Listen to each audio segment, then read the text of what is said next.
Chapter 903. If Saidan Dathrahan had not stepped into the realm of heroes, such a tricky and mysterious attack would have killed him. As one of the strongest warriors in the human camp, Saidan's speed and reflexes were undoubtedly beyond his prime. At 33 years old, he was in the prime of a man's life. Perhaps his speed and reflexes were not as good as when he had just become a paladin. After all, he was only 18 years old. But after so many years of military life, his combat skills and awareness were undoubtedly at the peak. From the beginning of the Second World War at the Dark Portal to the second invasion led by Zul, to the repeated tug-of-war with Grom Hellscream's Warsong clan in the Tirisful woodlands, Saidan had always been on the front line. So in the end, even though Frostmourne had already pierced through the line of defense formed by his sword and shield like a venomous snake, and pierced through his chest armor, he could even feel the instant pain from his chest and the numbness from the ice seal. Even though the bystanders cried out in shock and everyone thought he was going to die, he did not give up. It was a backward lean similar to the Iron Bridge of China's Kung Fu. In Azeroth's combat training, there had never been such a posture. Lordaeron's swordsmanship training focused on the extremely strict T-step, where the toes were almost 90 degrees apart. This way, whether it was advancing or retreating, moving left or right, it was very flexible. However, only experienced warriors who had fought against the Horde for a long time would understand that in the face of enemies like the orcs, whose strength and speed were far superior to their own, the T-step was nonsense. In the face of such overwhelming power, as long as he used any method, no matter how pathetic he was, he could teach those flawed orcs a lesson after dodging the first blow. Saidan knew that if he leaned back like this, as long as Arthas's magic sword pressed down, he would still be a corpse. In that case, he would at most live for 1/10 of a second longer than before. But he had to gamble. He gambled that someone would come to save him in the next moment. This person would not be Mograine or Turalian. Both of them had tried their best. Then, would the final redemption in despair come? Saidan prayed in the darkest of despair. Then, he saw light. Golden light. Normally, non-clerics could not have golden light. However, the unquestionable divine aura told him that it was indeed holy light. Saidan's mouth was wide open. It was as if he had seen the arrival of an angel who could slay evil and exorcise demons. Although the angel looked very strange, he was wearing the typical Stormwind blue and white knight's uniform with gold trim, but he was not wearing a single piece of armor. The angel who descended from the sky held a staff that emanated a purplish-blue radiance in one hand and a golden holy sword that seemed to be used for important rituals in the other. It was a sword that was extremely precise. That was also a sword that saved lives. Like the most dexterous tailor in the world, it accurately pierced Frostmourne's blade like a needle.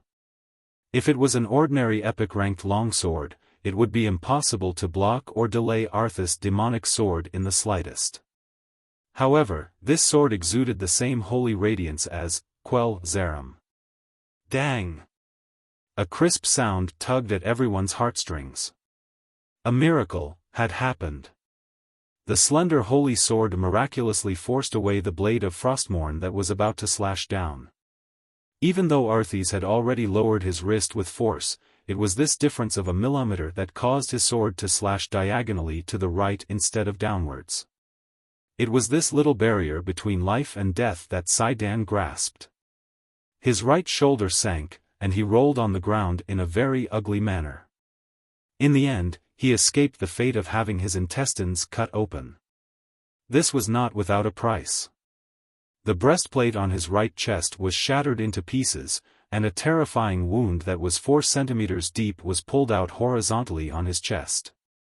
A black icy aura was corroding Saidan's body at a high speed. Without even 1/10 of a second of hesitation, Saidan Dathrahan directly used his ultimate move. Holy Healing. It was a peerless ultimate move that could reverse life and death at a critical moment. Paladins who had not stepped into the realm of heroes were not even qualified to use this ultimate move. The core of this move was to exhaust every drop of power in the user's body, every bit of holy light, and then instantly erupt to heal the target. As long as the target was still breathing, he could instantly restore his HP and resurrect on the spot. Under the dazzling holy light, not only did the wound on Satan's chest recover in the blink of an eye, but it also forced out all the icy aura and dark power that, Frostmourne, had left in his body. Of course, such a heaven-defying ultimate move was not without a price. A moment ago, Saidan was still lively and strong like a bull, but now his mental state was like that of an old man in his 70s or 80s, extremely dispirited. After all, this was a life-saving ultimate move that squeezed out all of his essence, energy, and spirit. From his stamina, to his magic power, to his vitality, and to his spirit, everything was drained. When the angel used the perfect, arcane impact, to send Saidan flying out of the main battlefield and to the side of another paladin, Riadaline, the people who were relieved suddenly discovered the truth of the angel. Damn, why does this guy look exactly like Duque? That's impossible. No, no, no. This guy is Duque. You. Turning to the side, Arthas's expression was extremely ferocious. This was a counterattack that he had planned for a long time, but it was ruined by an unexpected person. And that person was the person he hated the most, Duque. How is this possible? Forcefully pulling Frostmourne out of his body, the wound made a rotting sound like rotten wood being sawed. At the same time, Arthas once again parried the attacks from Mograine and Turalian. It's you? Arthas didn't even look at the two paladins as he stared at Duque, who had a staff in his left hand and a sword in his right. On the other side, Saidan, who had barely escaped death, subconsciously clutched his chest. With Riadaline's support, he looked up weakly. Damn it! Don't tell me that you, a Breaking Dawn Archmage, are actually a warrior. Hearing Saidan's teasing tone, Turalian secretly heaved a sigh of relief. Since he could still joke, it meant that he wouldn't die. No matter what, Saidan owed Duque his life. Speaking of which, since when did Duque become a close combat professional? But it didn't matter. This was comrade in arms. A comrade in arms surprise was always better than an enemy's shock. A sense of trust evolved from gratitude arose spontaneously in his heart. However, a new problem arose. Without Saidan Dathrahan, the situation of the siege was broken. Everyone knew that even though Riadaline had also stepped into the realm of heroes, she was still far from the strongest of the 5 Silver Saints. Chapter 904. At this time, both sides resumed their stalemate. Jaina's expression turned ugly. This is your plan? Arthas waved his magic sword, and a wave of icy ripples appeared in the area. Plan? No. This is all part of your plan. I fell for it. I really fell for it. At this time, Arthas turned to look at Duque and revealed a cruel smile. Do you know? Duque, you're really good at using people's hearts. You've provoked me. You and Jaina have really hurt my heart. Unfortunately. You don't have any humanity left. But you've always pretended to have humanity. Duque said with absolute certainty. Yes. Human nature was indeed a burden. If it was me in the past, I would have fallen for it. Arthas's smile was full of mockery.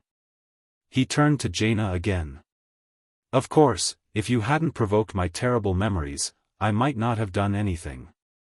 I would have just completed the task given to me by my lord. But if there's a chance, I don't mind turning all the women Duke Marcus cares about into corpses, and all the men into death knights or liches. Corpses. Although he didn't understand what it was, he could infer from the words that it was most likely to turn beautiful princesses into undead for viewing and obscene entertainment. Jaina's face instantly turned red. Not only was she angry at these words, but also because she had just pretended to be a lover. Whether it was real or fake, she looked like a clown now. Was it easy for a dignified queen to put on a show here? Fortunately, Duque helped Jaina out. Your Majesty proud more, it's been hard on you to test the waters. Please leave the rest to me. Send Thorham to Theramore first, then come back as soon as possible. Yes. Jaina did as she was told. Test. Yes. Perhaps it was a test, or perhaps it was an act. Anyway, it seemed like a super boss like Arthes who could fight and take damage. Duque really didn't expect to kill him in one go. In order to make this unstable factor leave the battlefield as soon as possible, regardless of whether it was the goddess of fate causing trouble or if other existences suddenly intervened, Duque had to kill Arthas here. Even if he took a step back, he could at least ensure that he would not be able to participate in the Battle of Mount Hyjal. That's right, Arthas did not appear in the historical Battle of Mount Hyjal. He and Zul were also excluded from the main force of the Burning Legion because they belonged to Kill Jaden. Duque did not dare to gamble. After all, even Karzak could defy history and jump out, and even Deathwing could be killed in advance. Duque really didn't know if Archimonde would let Arthas take the bullet if he was forced into a corner. Duke didn't dare to imagine what would happen if another superboss entered the fray in such a tense situation. At that time, it wouldn't just be a bloodbath, it would be total annihilation. Now, reality had proven that the power of a radiant moon was completely useless against Arthes. Jaina's icicles, frost arrows, and whatnot were all automatically disintegrated before they could even get within a 5-meter radius of Arthes. In a physical sense, they instantly disintegrated into water vapor, followed by wandering frost elementals. What's worse was that the wandering frost elementals were being used by Arthes. And Duque sensed for a moment. Even with his Breaking Dawn strength, he still couldn't deal much damage to Arthes, who was basically a demigod. In his heart, Duque spat fiercely. But it didn't matter. Duque got into a stance and muttered in his heart, all right. Now, my left hand is staff maker, and my right hand is sword seller. 10 meters away, I'll lower your IQ. 100 meters away, I'm asking you, how are you going to block it? Taking a deep breath, Duque got into a stance. In this era where battle mages were still a novelty, Duque's stance, which was written as a mage, was read as a berserker. Let alone the enemy, even his own people were dumbfounded. Alexandros, Turalian, you two go. I'll use a phantom clone to support you. Mograine and Turalian secretly heaved a sigh of relief. Duque wasn't a true melee fighter, and he didn't have any teamwork. If that small body of his rushed over, they really didn't know how to cooperate. That's right, Duque wasn't short, and he also had steel-like muscles, but he wasn't wearing any armor. Although no armor could block a full blow from Frostmourne, if an elite ghoul came, their epic armor would be useful. Fortunately, Duque was a phantom, and he came to help. The battle started again. Now, it was Mograine and Turalian in the vanguard, flanking Arthes from the left and right. Queen Sylvanas continued to wait for opportunities to shoot arrows, and the berserker Duque shouted, "May the holy light shine on you," and rushed forward. No one expected the situation to be completely different. A phantom of Duque appeared 10 meters in front of Arthes. It did nothing but cast speed reduction on the fool. The magic of a Breaking Dawn mage could affect a demigod, even if it was very slight, but Turalian and Turalian immediately felt the difference. Life and death were on the line, and this was no exaggeration. The other phantom was even more savage.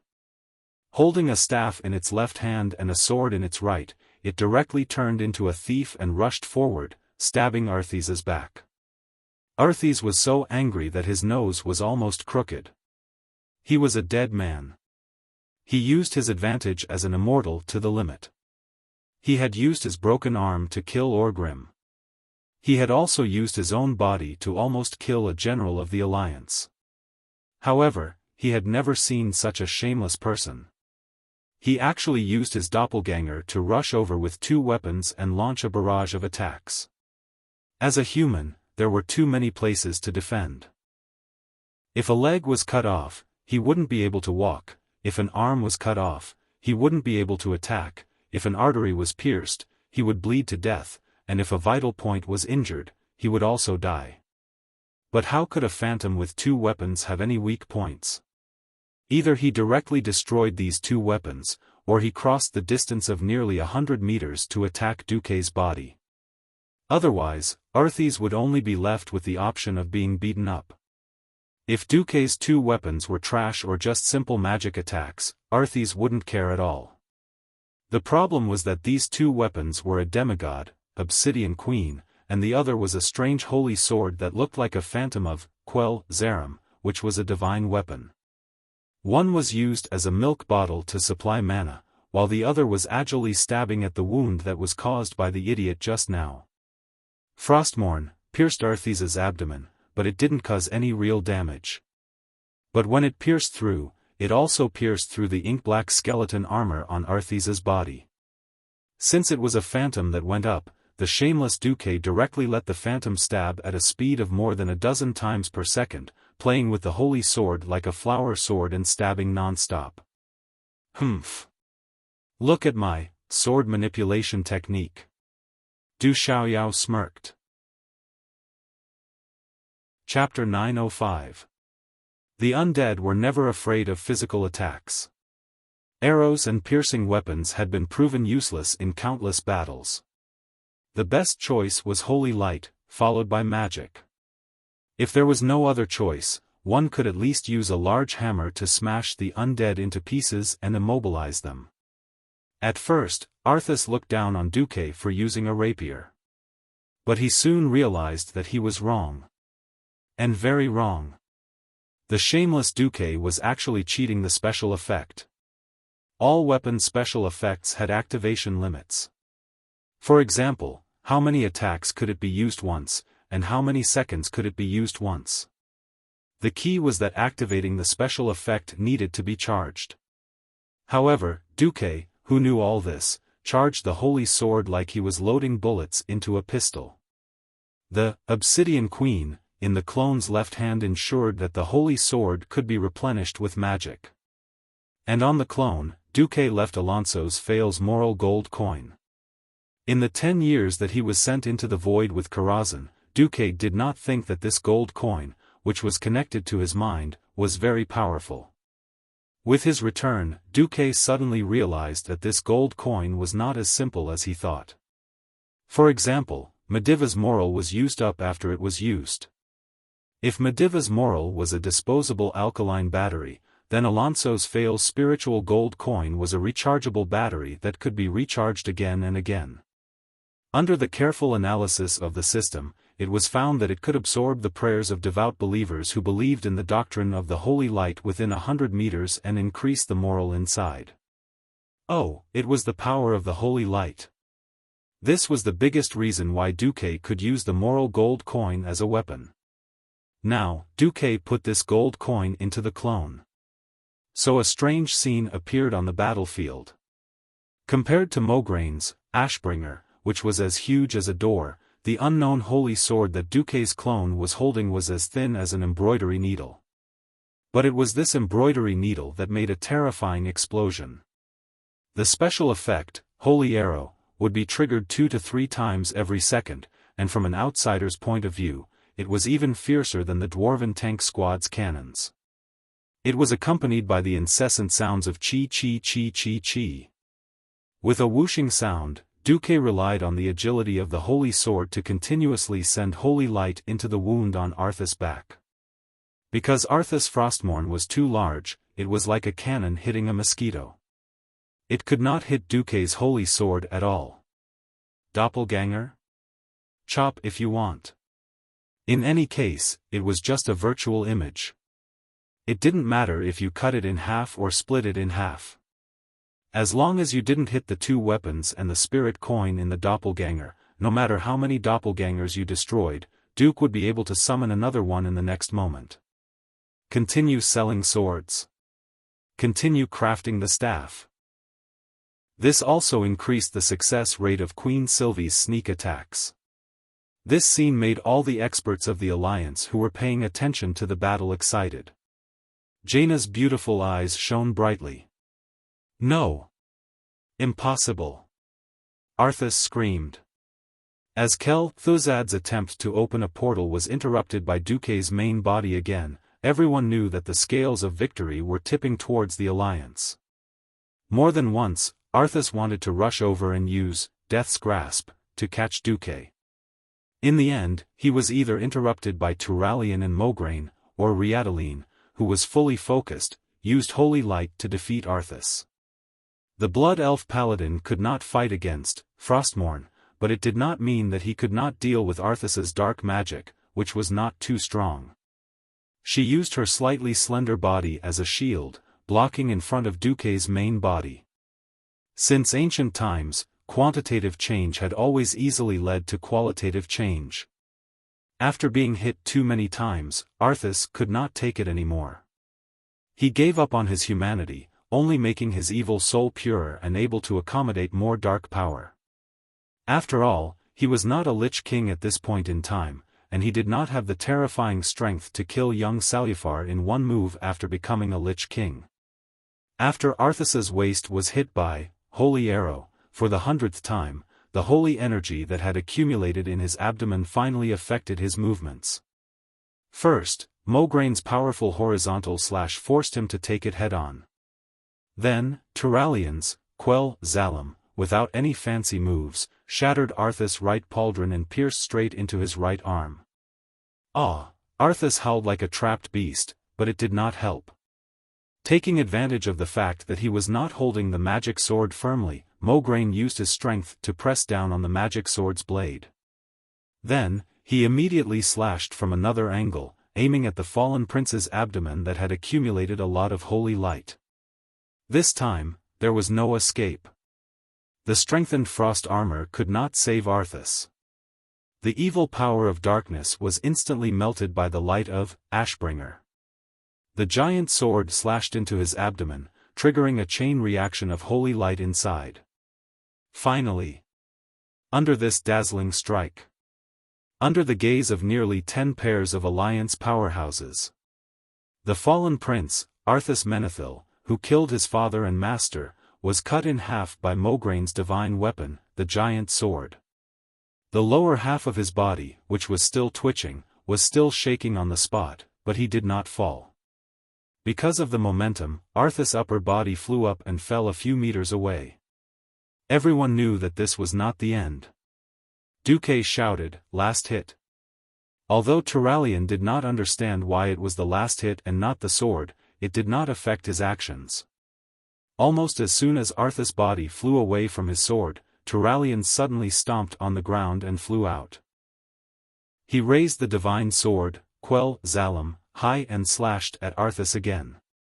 As long as the sword struck Arthas' head, the almighty fallen prince who had brought disaster to most of the Rotterdam kingdom would become history after that moment. That's right. The undead could be resurrected. But the premise was that the soul was still there. Paladins did not have the power to expiate evil spirits, but it did not mean that the divine weapons of the holy system did not exist. In order to deal with Arthas, Duque collected all the evil weapons of this time. Was it not to get rid of him once and for all? As long as it hit, no matter how powerful the evil spirit was, its existence would definitely be completely erased from this world. Duque let out the most nervous roar in his heart, Motherf *Ker, how Duque hoped that after this sword hit, there would be no more problems with the Scourge army. Dreams were beautiful. Reality was cruel. A huge white bone claw suddenly appeared out of thin air. It was so huge, like a terrifying wall of white bones, firmly blocking between Arthas and Turalyon. This block was like a natural moat. Duque's face suddenly lost all color. *CK. What is this? Chapter 906. Looking at the system prompt that labeled the claw as Mother of the Frost Dragons, Syndagosa, Duque felt as disgusted as if he had eaten a fly. F***ck me. Didn't I remind Malygos to help move Syndagosa's grave? What has this silly blue dragon king been doing all this time? Did this guy not take what I said seriously at all? Duque was infuriated. He was not afraid of a godlike boss, but he was afraid of a pig-like teammate. He did not do what he was told to do, and instead sent a strong fighter to the enemy. How could he tolerate such a teammate? At this moment, Duque even wanted to kill Malygos. However, the next moment, when Duque stared at the pale and huge bone claw, a cluster of resentful thoughts was analyzed by the system elf. It was a crazy resentment that had almost solidified into a solid form. In a trance, Duque saw this illusion. A long, long time ago, the chromatic dragons were given the mission of guarding the world of Azeroth.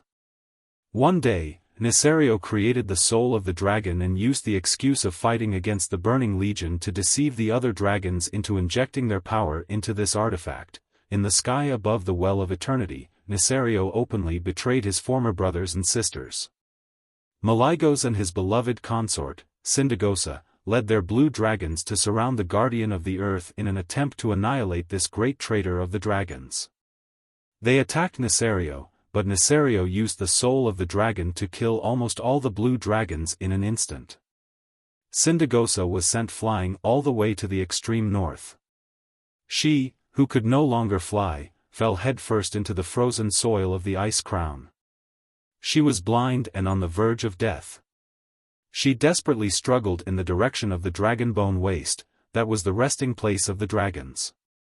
She gathered all her remaining power and called for Malygos to help her, but the only response she got was the howling of the cold wind. The distance was too far. She desperately and painfully realized that she could no longer reach the Dragonbone Waste to rest in peace. Her sanity slowly faded along with her life. In the madness before her death, there was only hatred left in her heart, hatred for the Burning Legion, hatred for Nesario, and even hatred for Malygos.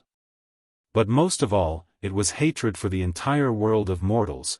At the moment of her death, Syndagosa swore revenge.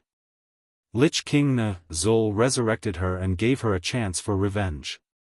She also became one of the leaders of Ice Crown Castle, the mother of all frost dragons. The image ended here. The bone dragons were not liches. What little rationality they had left was not enough to hide their thoughts. This was not important. Their strength made up for everything.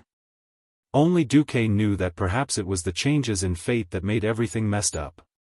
According to the original history, Syndagosa would need at least another 20 years to come out, but he attacked Arthas ahead of time.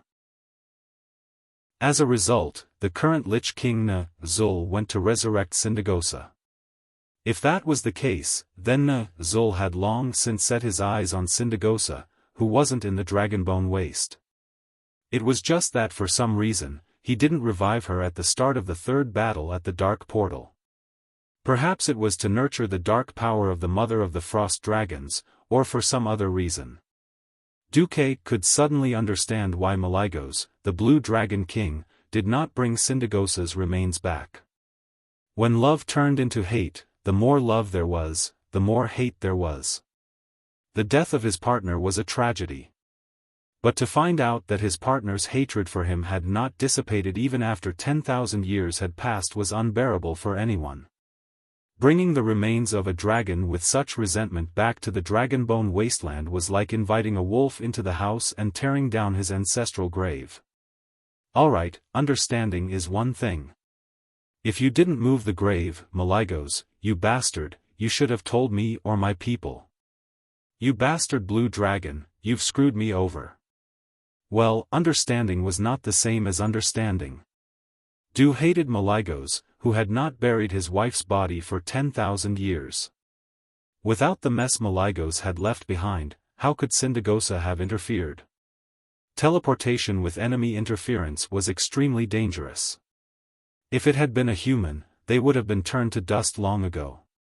But Syndagosa, who was a blue dragon, was different. His body was unimaginably tough and could withstand even more spatial distortion. That was why Zul had personally intervened and used Syndagosa's claws to save Arthas. Ha ha ha. Ha ha ha ha ha. Duke Marcus. I will be back. I will definitely be back. When I return, it will be the end of all living beings in this world. Arthas, who only had half of his body left, laughed maniacally in the gap between Syndagosa's claws. Duque bared his teeth and ordered, Mograine. Turalian. Destroy his evil half. The two holy knights immediately understood. Right in front of the furious Arthas, two holy swords chopped down, completely disintegrating the lower half of Arthas' body. No, with Arthas' angry roar, the frost dragon's bone claws finally disappeared into the huge portal. A smile finally appeared on Duque's lips. The Lich King Zul had originally wanted Arthas' body. Now that half of the fallen prince's body had been destroyed, would Arthas become the next Lich King in the end? This was really a thought-provoking conjecture. As Arthas retreated in a sorry state, the entire forest finally returned to silence. Mograine and the others gathered around. This battle of ours. Turalian was a little hesitant. Duque let out a long breath. At least it was a success.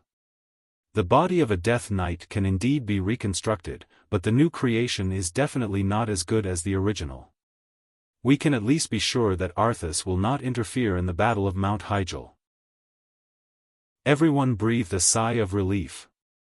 At least no one from the Alliance died, but half of Arthas's strength had been destroyed. Duque turned to Turalian and asked, after using Holy Healing, Siddan. Turalian smiled. It's no big deal. He just overdrew his energy. The Holy Light is not dark energy, so there won't be any side effects. Just give that guy an extra chicken leg for his 3 meals.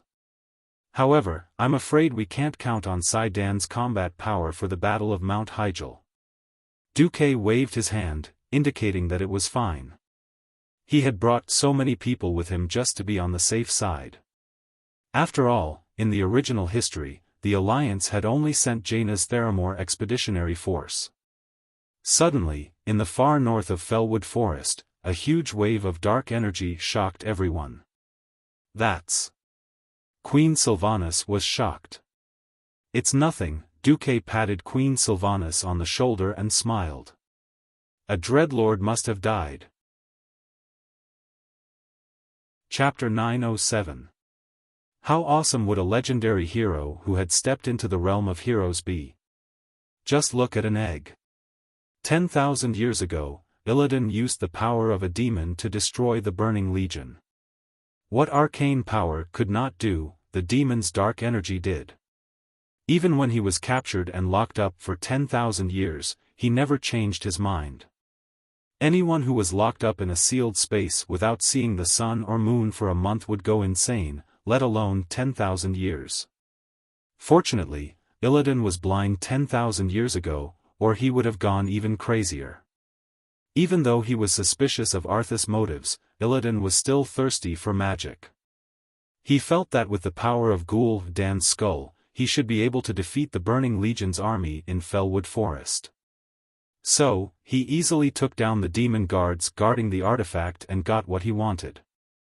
Hiss!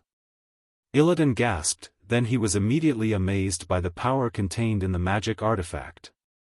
A normal magic artifact would not be able to attract Illidan. But how attractive was this divine artifact-level magic artifact to him? To put it simply, he was willing to be a moth to a flame. Why? Gul'dan was a demigod, and after he jumped ship from a shaman to a warlock, his strength was undoubtedly top-notch. The key was that he died in the tomb of Sargeras. Gul'dan, who had a powerful soul and unparalleled resentment, was immersed in the dark power that flowed out of the tomb of Sargeras for a long time after his death. This made the quality of the entire magic artifact even higher. Illidan would never forget the scene of him activating the power that Sargeras bestowed upon him during the War of the Ancients, and the powerful power that he could not stop. He could still remember the feeling of the powerful energy flowing through his limbs. This addiction made Illidan choose to absorb the power of Gul'dan's skull without hesitation. Just a small portion, but he was like Popeye eating fresh spinach, the muscles in his limbs all swelled up. If he did not restrain himself, perhaps he would have completely turned into a demon. Even so, after Illidan absorbed the power of Gul'dan's skull, he immediately turned into a demigod. Huff, huff. Illidan's enlarged nostrils spewed out turbid dark power. He enjoyed this feeling very much. Unlike those pitiful wretches who were overwhelmed by the violent power, Illidan was very clear-headed. He knew what he wanted and what he had to do. Now, it's time to complete Tyron's quest. With power, nothing was a problem. With the magical profession of demon hunter, Illidan's body was like a black gust of wind, shuttling between the tall trees of Fellwood Forest. The stench of a demon floating in the forest was the best guide. It was no different from having a radar. It was just that Illidan was extremely sensitive to demons. The pollution isn't enough. The Great Master is about to obtain the treasure from the Endless Sea. He will come soon, so we must clear the path first. Huh! A greenish-black shadow suddenly shot out from the jungle like a bolt of lightning. Like a crescent moon, dozens of demon heads with long curved horns soared into the sky. Even the leader of the Dreadlords, Tichondrius, couldn't help but feel a chill run down his spine.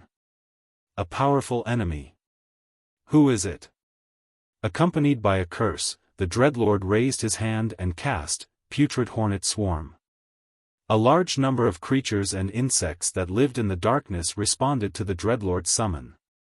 This black wave of foul aura immediately turned the entire area into a kingdom of death. If Illidan was still in the cone-shaped area that was being attacked, he would have turned into a pile of scarlet bones. He was too fast. The speed of an agile hero was definitely beyond the imagination of mortals. It looked like he had been hit, but in reality, Tichondrius had missed by at least 90 degrees. Woo! Without giving the Dreadlord any time to react, his winged back suddenly had two horrifying bone-deep wounds. One could even see that his shoulder blades, which were many times harder than steel, had also been cut deep by the sword. Tichondrius was scared out of his wits. What made him even more worried was yet to come. The dark energy circuit in his body was suddenly disrupted by a very terrifying force. A force that was even more intense than fire rushed into his dark energy circuit. Not only did it evaporate at least 1/5 of his dark energy, but it also caused a chaotic shock wave that caused damage to his internal organs. While he was not paying attention, 4 consecutive slashes landed on his left rib. This caused the Dreadlord to let out the loudest cry of pain since the start of the battle. Just as he half knelt down, 2 more slashes landed on his right leg. Illidan turned into a tornado as he circled around Tichondrius and slashed at him at high speed. In front of Illidan, Tichondrius's movements were slower than a snail's, and each of the Dreadlord's close combat attacks was easily dodged. No! I can't go on like this. Tichondrius suddenly blasted, Putrid Hornet Swarm, at the ground. Illidan frowned and could only retreat quickly. In his opinion, he had a safe enough distance from the Dreadlord. But the Dreadlord's tricks were far beyond his imagination. He suddenly felt very sleepy. In less than half a second, Illidan fell asleep. Holding twin blades of Azzinoth, he fell asleep standing on the battlefield. The Dreadlord finally let out a sinister laugh.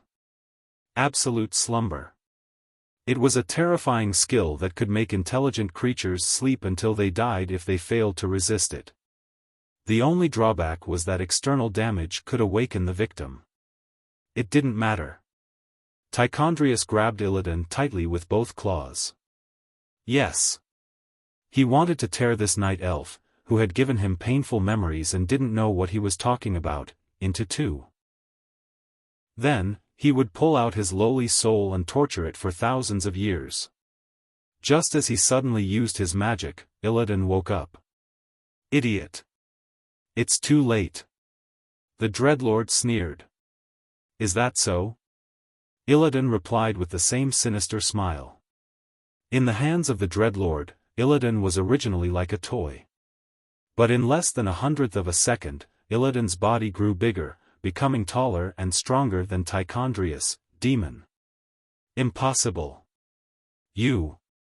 The Dreadlord leader's screams came to an abrupt halt, because his heart had been clawed out by the terrifying black demon. No, it wasn't just his heart. Even his soul was pulled out by the black demon. Chapter 908. If it was a normal kill, the demon's soul could easily return to the twisting nether. As long as it was someone powerful, resurrection would not be a problem. But if it was a fight between demons, that would be bad. Especially when the opponent had the power from Sargeras's origin. No, no, no. Don't kill me. Don't. Above the heart that reeked of black blood, Tichondrius's soul that was the size of a small doll begged. However, Illidan, who had turned into a black demon, had a cruel smile that was even more demonic than the Dreadlord. Compared to letting you go, I'm more eager to see your eternal death. Hee hee. Hee hee hee hee.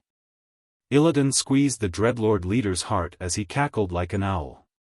Then, in an instant, he only used his left hand to punch the Dreadlord's body that was beginning to kneel. The impact was filled with the power of darkness, and it easily blasted this body that made countless living beings tremble in fear into pieces. The next moment, a black light shot into the sky. The souls that had been killed and imprisoned by Tichondrius began to escape from their soul cages and spread in all directions. Illidan did not care about this at all. Even though he had turned back into a night elf, he still enjoyed it. He enjoyed the supreme pleasure of the powerful power flowing through every inch of his blood vessels. He laughed heartily as he held the broken heart up high, allowing the Dreadlord's heart's blood to pour over his head, face, and mouth. He wanted to savor the sweetness of this victory. He wanted to savor this crazy killing, until, Illidan. The sudden exclamation made Illidan's body stiffen. He couldn't believe his ears. Yes. He was too crazy. He had forgotten himself. Even Tyrant and Malfurion, as well as the sentries and druids they brought with them, did not know when they arrived at this ruined battlefield. At least 4 digits of his fellow night elves had witnessed his transformation from a demon back to a night elf. That's right. Illidan could ignore the gazes of his fellow night elves because from the day they convicted him and sent him to the Black Prison 10,000 years ago, they were no longer his fellow night elves in his heart. However, he could not ignore the look in Tyrant's eyes, which went from concern to disappointment, and then sadness. Tyrant, I. Illidan said the word I 3 times in a row. He really wanted to say, I didn't do anything wrong, I did it for you, Tyrant. But in the end, he chose to remain silent. At a time like this, all excuses would only be feeble and useless nonsense. The pride in his heart did not allow him to lower his head to anyone, not even Tyrant Whisperwind, whom he had always loved. He held his head high and looked Tyrant in the eye. He was telling her with his eyes, yes. This is my Tao. I'm not wrong. Illidan gave the choice to Tyrant. Tyrant's slender body trembled uncontrollably. She was the one who had insisted on Illidan's release. In order to save Illidan, she even killed Mayev's Shadowsong subordinates, creating a huge rift between her and the Night Elf hero. But how did Illidan repay her for saving him? Abandoning oneself to depravity. Once again, he used the power of the devil. Stronger and crazier than before. Even if his original intention was to help her, and he even killed a powerful Dreadlord for it. Unfortunately, the law was merciless. If she allowed him to continue to stay in the race, it would lead to the collapse of the ruling order of the Night Elves. Gritting her teeth and holding back her tears, Tyrant suddenly raised her head and her clear voice echoed throughout the entire Fellwood forest. Illidan Storm Rage. Even though you obeyed my orders, High Priestess Tyrant Whisperwind of the Moon God's Temple, to eliminate the demons in the Fellwood Forest and kill a dreadlord, you have betrayed my trust in you. You have violated the natural teachings of the Night Elves by recklessly using the evil power of the devil. Tyrant took a step forward. 8,000 years ago, we finally decided to exile the High Elves who also abused their magic and refused to obey the orders of Elun and Cenarius. So, even though you have the heart to serve the world, we cannot accept your actions and ways. Tyrant took another step forward. As the High Priestess, I hereby sentence you, Illidan Stormrage, to be exiled. Once you become enemies with the Night Elves on the battlefield, we will give you a merciless blow. Do you accept this sentence? It was impossible to describe Illidan's feelings at that moment. Had there been hope? Despair again? Following his heart? Unwillingness to be bound? Perhaps, there was everything. However, Illidan knew that the beautiful days of his childhood and youth were gone forever. And in this lifetime, he was destined to never receive Tyrant's love. But he did not regret it. He only had one word for Tyrant's reply, humph. Was it disdain? Was it contempt? Retaliation? Or something else? No one knew. The last thing the thousands of elite elves saw was the back of a lone wolf. No one knew that it would be the birth of a new legend, or the beginning of a terrifying legend. Seeing the former Night Elf powerhouse, the High Priestess' childhood friend, leave the Night Elves in such a way, every elf's heart was filled with strange feelings. Illidan left. Leading the army, Tyrant walked on the forest road, which was the path to Mount Hyjal. Malfurion, before she could finish, Malfurion interrupted, "You're not wrong. Your intentions were good, and you gave him a chance, but he didn't cherish it." Tyrant was silent. Malfurion continued, "There's no time to be sad. According to the prophet's prophecy, the Burning Legion's main force will arrive in 3 days at most. The Night Elves can only look forward now." Yes. Yes, I heard that you met that Duque. That was 15 years ago. The previous guardian, Aegwin, asked me to go over and help. He called me through Alexstrasza, and I couldn't refuse.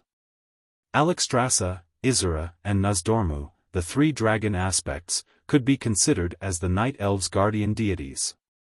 One gave them the World Tree. One allowed them to soar in the Emerald Dream.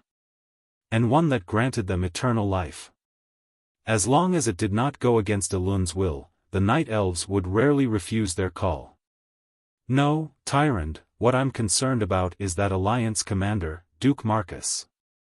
What kind of person is he? A human genius, a person who will create miracles. Tyrant gave a high evaluation without hesitation. Chapter 909. Archimonde did not reach Mount Hyjal so quickly at first. Duque was glad that this bought time for the cooperation between the Alliance tribe and the Shadow Elves. Soon, Duque could not laugh anymore. Archimonde had dragged it out for too long. Whether it was the Naga in the sea or the chaos caused by the shattering of the Well of Eternity, it was impossible for them to pose too much of an obstacle to him. The only explanation was that there was something in the middle of the endless sea that attracted Archimonde. Especially when Vashj actually ran out and attacked Kul Tiras, it made Duque frown even more. Sigh. With the alliance of the Alliance tribe and the Night Elves, the Burning Legion was not far behind. With each of them feeling uneasy, the 3 factions decided to hold a formal meeting in Ashenvale's Astrana. Astrana was a fortress mostly surrounded by a lake, and it looked more like a huge group of villas in the middle of a lake. The natural and gentle style of the Night Elves was on full display in the entire fortress. What was even more rare was the location of the fortress. It was located west of the entrance to the Fellwood Forest. Normally speaking, if the Burning Legion's army went to Mount Hyjal, they did not need to pass through Astrana Fortress. This made the fortress that guarded the direction to the Black Sea coast even more delicate in terms of geographical location. Although it could not become an obstacle to the Burning Legion's advance, on the other hand, it could attack the Burning Legion's flank from the fortress. Almost as soon as they saw this geographical location, the big shots of the various factions had an association. Today, Duque, Jaina, and Sylvanas represented the alliance at the meeting. On the tribe's side were Thrall, Wujin, and the Tauran chief Cain Bloodhoof. The Night Elves were naturally Tyrant and Malfurion. The prophet Medivh, as the leader of the alliance of the three major factions, was the first to speak. I welcome everyone who is willing to put aside their prejudices and cross the boundaries of race, organization, and country to gather together. Medivh spoke in the human common language. With the support of a mysterious ancient magic called language mastery, the people of the various races could not understand the common language itself, but they magically understood the meaning of every word of Medivh. With the support of this ancient spell, everyone in the hall could easily understand each other's words. Let me emphasize that the world of Azeroth, the world tree at the top of Mount Hyjal, is a sacred tree that grows under the powerful magic spring of the Well of Eternity. It provides the endless energy for the entire world of Azeroth. If the Burning Legion were to seize the power of the World Tree, it would be equivalent to obtaining the magic spring of the Well of Eternity. In other words, all life in the world would be polluted and destroyed. Before we defeat the Burning Legion's invasion this time, no matter what kind of conflicts or blood feuds there are between the various races, I hope that we can temporarily put them aside. At a time like this, the interests of all of us are the same. At this point, the Medivh bowed in three different directions. In the remaining time, I hope that everyone can quickly come up with a mutually acceptable result. The leaders of the three parties gave friendly smiles to the Medivh. However, the atmosphere was harmonious. At the beginning of the meeting, after the Night Elves briefly introduced the military strength and defensive situation on Mount Hyjal, the three parties had a heated debate on how to join forces and defeat the Burning Legion's attack. Sal was the first to speak. Since the Night Elves' strongest defensive magic formation is set up on Mount Hyjal, then we can directly set up our defense along the mountain path. In theory, this was right, but it was a pity that it stepped on the Night Elves' sore spot. Tyrant objected on the spot. Grey Valley and Fellwood Forest have been the territory of the Night Elves since 10,000 years ago. We can't sit back and watch our territory be trampled on. Moreover, we need more time to strengthen the defensive line on Mount Hyjal, and the space on the mountain that can be used for defense is limited. The Night Elves hope that the Alliance and the Horde can send extra troops to resist the Burning Legion on the way to Mount Hyjal. Wujin stood up. Does this make sense? There is a limit to the total number of troops that Archimonde can bring into Azeroth. Once the Legion suffers losses, he can almost infinitely summon new demons from the twisting nether to replace them. Tyrant emphasized, within the range of Mount Hyjal, there is a large magic formation for teleportation and summoning of demons. According to our ancient documents and records from the dragons, Archimonde is quite arrogant and confident. As long as we don't cause heavy losses to the Burning Legion, we won't provoke Archimonde to send more troops. Wujin glanced at Duque, then waved his fist. You are betting the lives of the Horde or Alliance soldiers on a result that is likely to become meaningless. Our tribe cannot accept this. Sal held Wujin down. Since the Beast Men have crossed time and space to come to Azeroth, even if we are just a foreign race, we can't change the fact that we are already living in this world. Of course, our tribe is willing to contribute to this world. But the tribe has just experienced a great change, and we have less than 200,000 people left, so we can only send 40,000 elites. So, whether to push the 40,000 Horde to the front line for meaningless consumption, or to build a stronger line of defense at Mount Hyjal, I leave this decision to you, Lady Tyrant Whisperwind. Tyrant was in a dilemma. During this period of time, the Night Elves had almost figured out the Horde's resources. Even with the addition of the Tauren and Trolls, the entire tribe only had less than 200,000 people, including the old, weak, women, and children. In theory, it was definitely good enough for the tribe to send out 40,000 soldiers. Of course, if the female beastmen and orc laborers who could also fight were counted, it was not impossible for the tribe to send out 120,000 soldiers. But then, it would really be a battle of life and death. Regardless of whether they won or not, the tribe would definitely be wiped out. Tyrant couldn't help but look at the more powerful alliance. Duque smiled. Just now, Sal had played a little trick. The tribe had a small population, few soldiers, and even fewer elite soldiers. In theory, of course, this was the fault of the alliance. If it weren't for Duque being blown up into the void for 10 years, the tribe wouldn't even have 100,000 people left. Duque said, "Yes. That's right. In terms of military power, our alliance is stronger, so the alliance is willing to take on more responsibilities. In fact, at this time, the alliance has already landed in Azeroth and turned the whole of Azeroth into a stronghold. But as the commander of the alliance, I don't think the Burning Legion will go through Grey Valley, Fellwood Forest, and then to the foot of Mount Hyjal." Tyrant frowned. "You mean," Duque spat out 2 words. "Over the mountain." Chapter 9-10. As soon as Duque said that, Tyrant and Malfurion felt a chill down their spines. They had been fooled by their own fixed thinking. That's right. For tens of thousands of years, if one wanted to go to Mount Hyjal from Azhara, they had to take a big detour. They had to go to Grey Valley in the west, then to Fellwood Forest in the northwest, and finally to the west of Mount Hyjal. They had to go up the mountain from the lowest mountain on the west side. But they had forgotten that as long as they did not enter Mount Hyjal, the Burning Legion's movements were not restricted. Therefore, there was a possibility that the 3 parties had set up a large number of troops in Grey Valley, but the demons did not even care about these intercepting troops. They directly ran to the mountains north of Grey Valley and followed the mountains to the higher foot of Mount Hyjal. Tyrant pursed her lips. Duque said, "So, I suggest that the alliance defend Azhara's landing point, and then defend the second battle at the foot of Mount Hyjal or in the open space halfway up the mountain.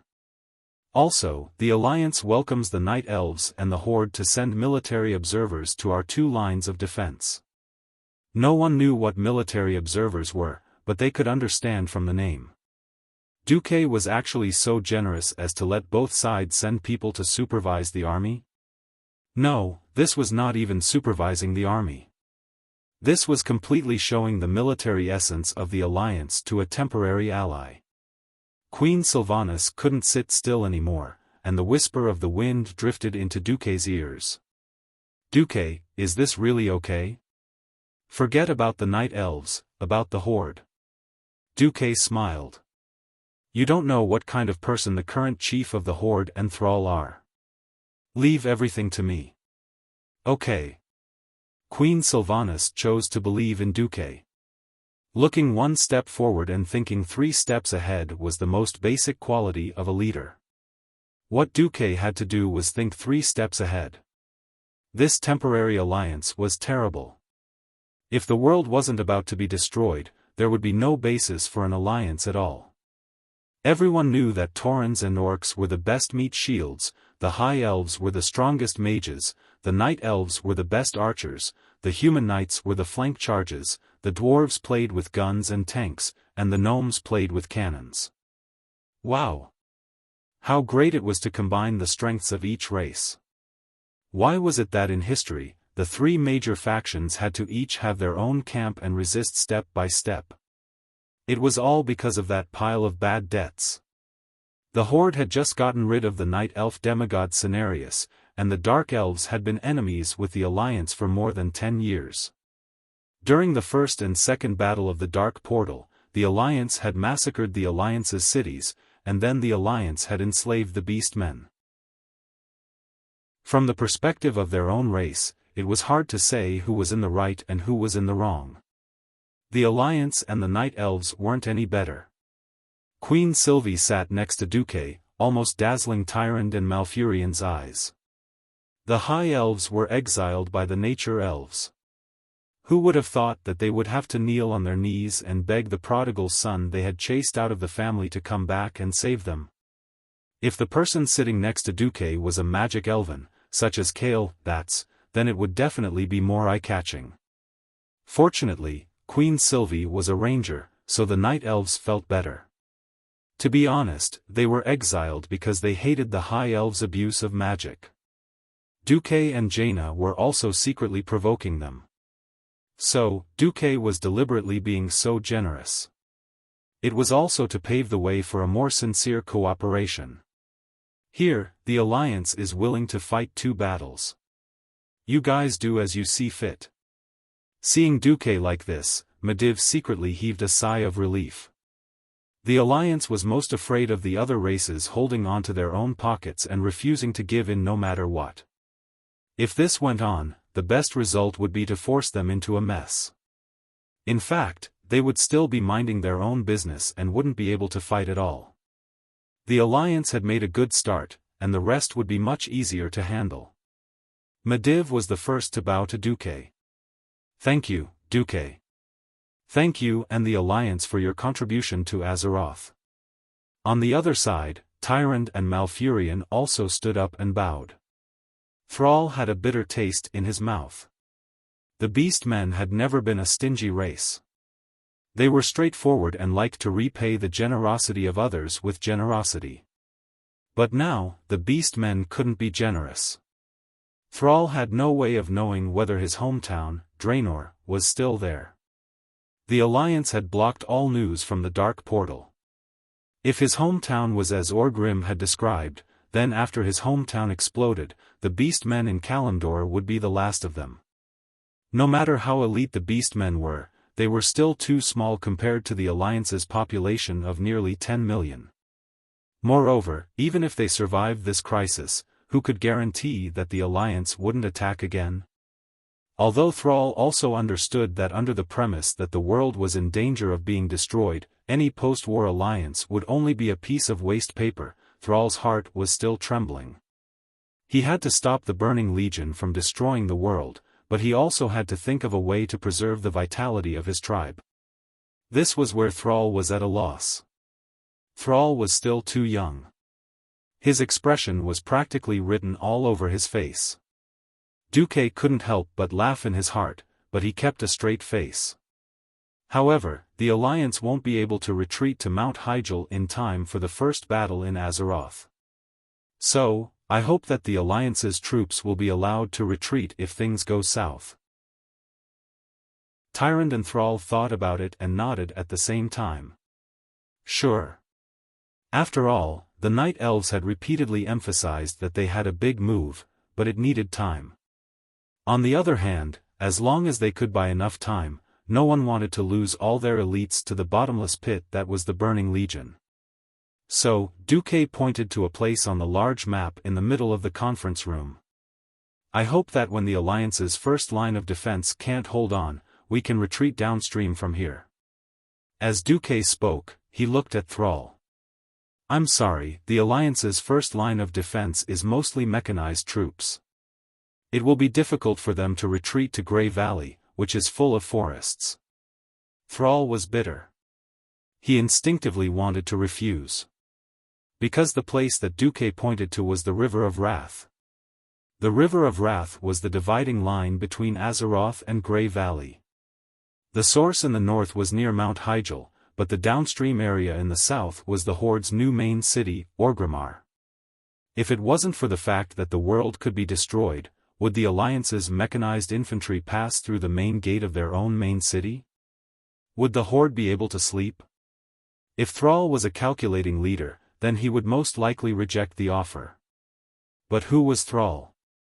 The man destined to become the legendary Great Chief of the Horde. Whether it was in the original history or this life, he would be praised by countless orcs and even the Alliance. Not only was he wise, but he also had a heart that no great chief could reach, a heart of justice. From his mouth full of fangs, Thrall spat out 2 words. Yes. Chapter 9:11. Character determined fate, and experience determined height. Growing up in human society at a young age gave Sal a broad vision that many of his predecessors and even several chiefs in the past did not have. This was determined by his upbringing. To Duque's surprise, Sal suppressed the doubts of Dorjan and Kane. He not only agreed to the Alliance's first retreat from the River of Fury, but also generously allowed the Alliance to choose an open space anywhere in the lower reaches of the River of Fury in Duroder. Sal stood up. I can't say that I know the Alliance very well, but I know that human cement is a magical thing. It can build a strong fortress group in a very short time. If the Alliance feels that with more time, they can build a stronger line of defense, then the tribe does not mind defending the first battle at the foot of Mount Hyjal. There was a slight uproar in the hall. To be honest, there was no conclusion as to who would be at the front. Except for a certain transmigrator, no one knew what the composition of the Burning Legion's forces was. It might not be a bad thing to be at the front, because there might be room for retreat. But it might not be a good thing to be at the back, because as the mountain road narrowed, retreat would become more and more difficult. If the Night Elves insisted that they had not settled the matter and asked them to continue to fight, would they continue to fight or not? But it was obvious that a wider position would be more conducive to the Alliance's deployment of cannons. Duque was indeed interested in the line of defense on the mountainside. After all, the current situation was very different from the original history. The original Alliance only had Jaina's Theramore army participating in the Battle of the Seamounts, so the number of troops was naturally pitiful. Now, because Duque had saved half of Lordaeron, almost the entire Alliance was participating in the war. In addition, the Gnome's main city, Gnome Reagan, which should have happened at this time in history, broke out more than a decade earlier. This time, there was no emergency transfer of the Gnome's mechanized troops to save the situation. Therefore, the Alliance's troops were more abundant and larger. The Night Elves would certainly take the position at the top of the mountain, and the remaining 2 options were the mountainside and the foot of the mountain. But the Alliance needed the mountainside, and the tribe's cooperation was needed. Now that Sal took the initiative to propose it, he had really solved a big problem for Duque. After a slight pause, Duque nodded. Thank you, tribe, for your understanding. In exchange, the Alliance will not only provide a large number of excellent holy light weapons to the tribe, but will also provide 500 priests to assist the tribe. Also, provide 2,000 rangers to cover the retreat of the horde. Sal's eyes were half-lidded. Duque was very generous. Although Orgrim had warned Thrall more than once to be careful of Duque, Duque's performance had convinced Thrall. After getting the Night Elves' permission to cut down some of the trees in Fellwood Forest for temporary construction, Sal asked the last question, all right. As for the Night Elves, the tribe only has one last question. Go ahead. Tyrande lifted her head slightly. Whether it's the Alliance or the Horde, we're all prepared to make a huge sacrifice for this battle. I just want to know if the move that the Night Elves prepared is worth it. I don't need a specific strategy or a name. I just want you to look me in the eye and answer my question. Magic and whatnot were too profound for the beast men. The orcs, who weren't native to Azeroth, didn't want to know what the Night Elves had done in the past 10,000 years to uphold their oath. They only trusted their own instincts. Tyrande stared at Thrall and replied in an extremely sacred tone, it's worth it.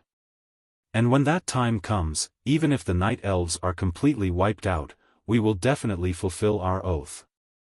Thrall let out a long sigh. I have no more questions. At this moment, he looked at Duque.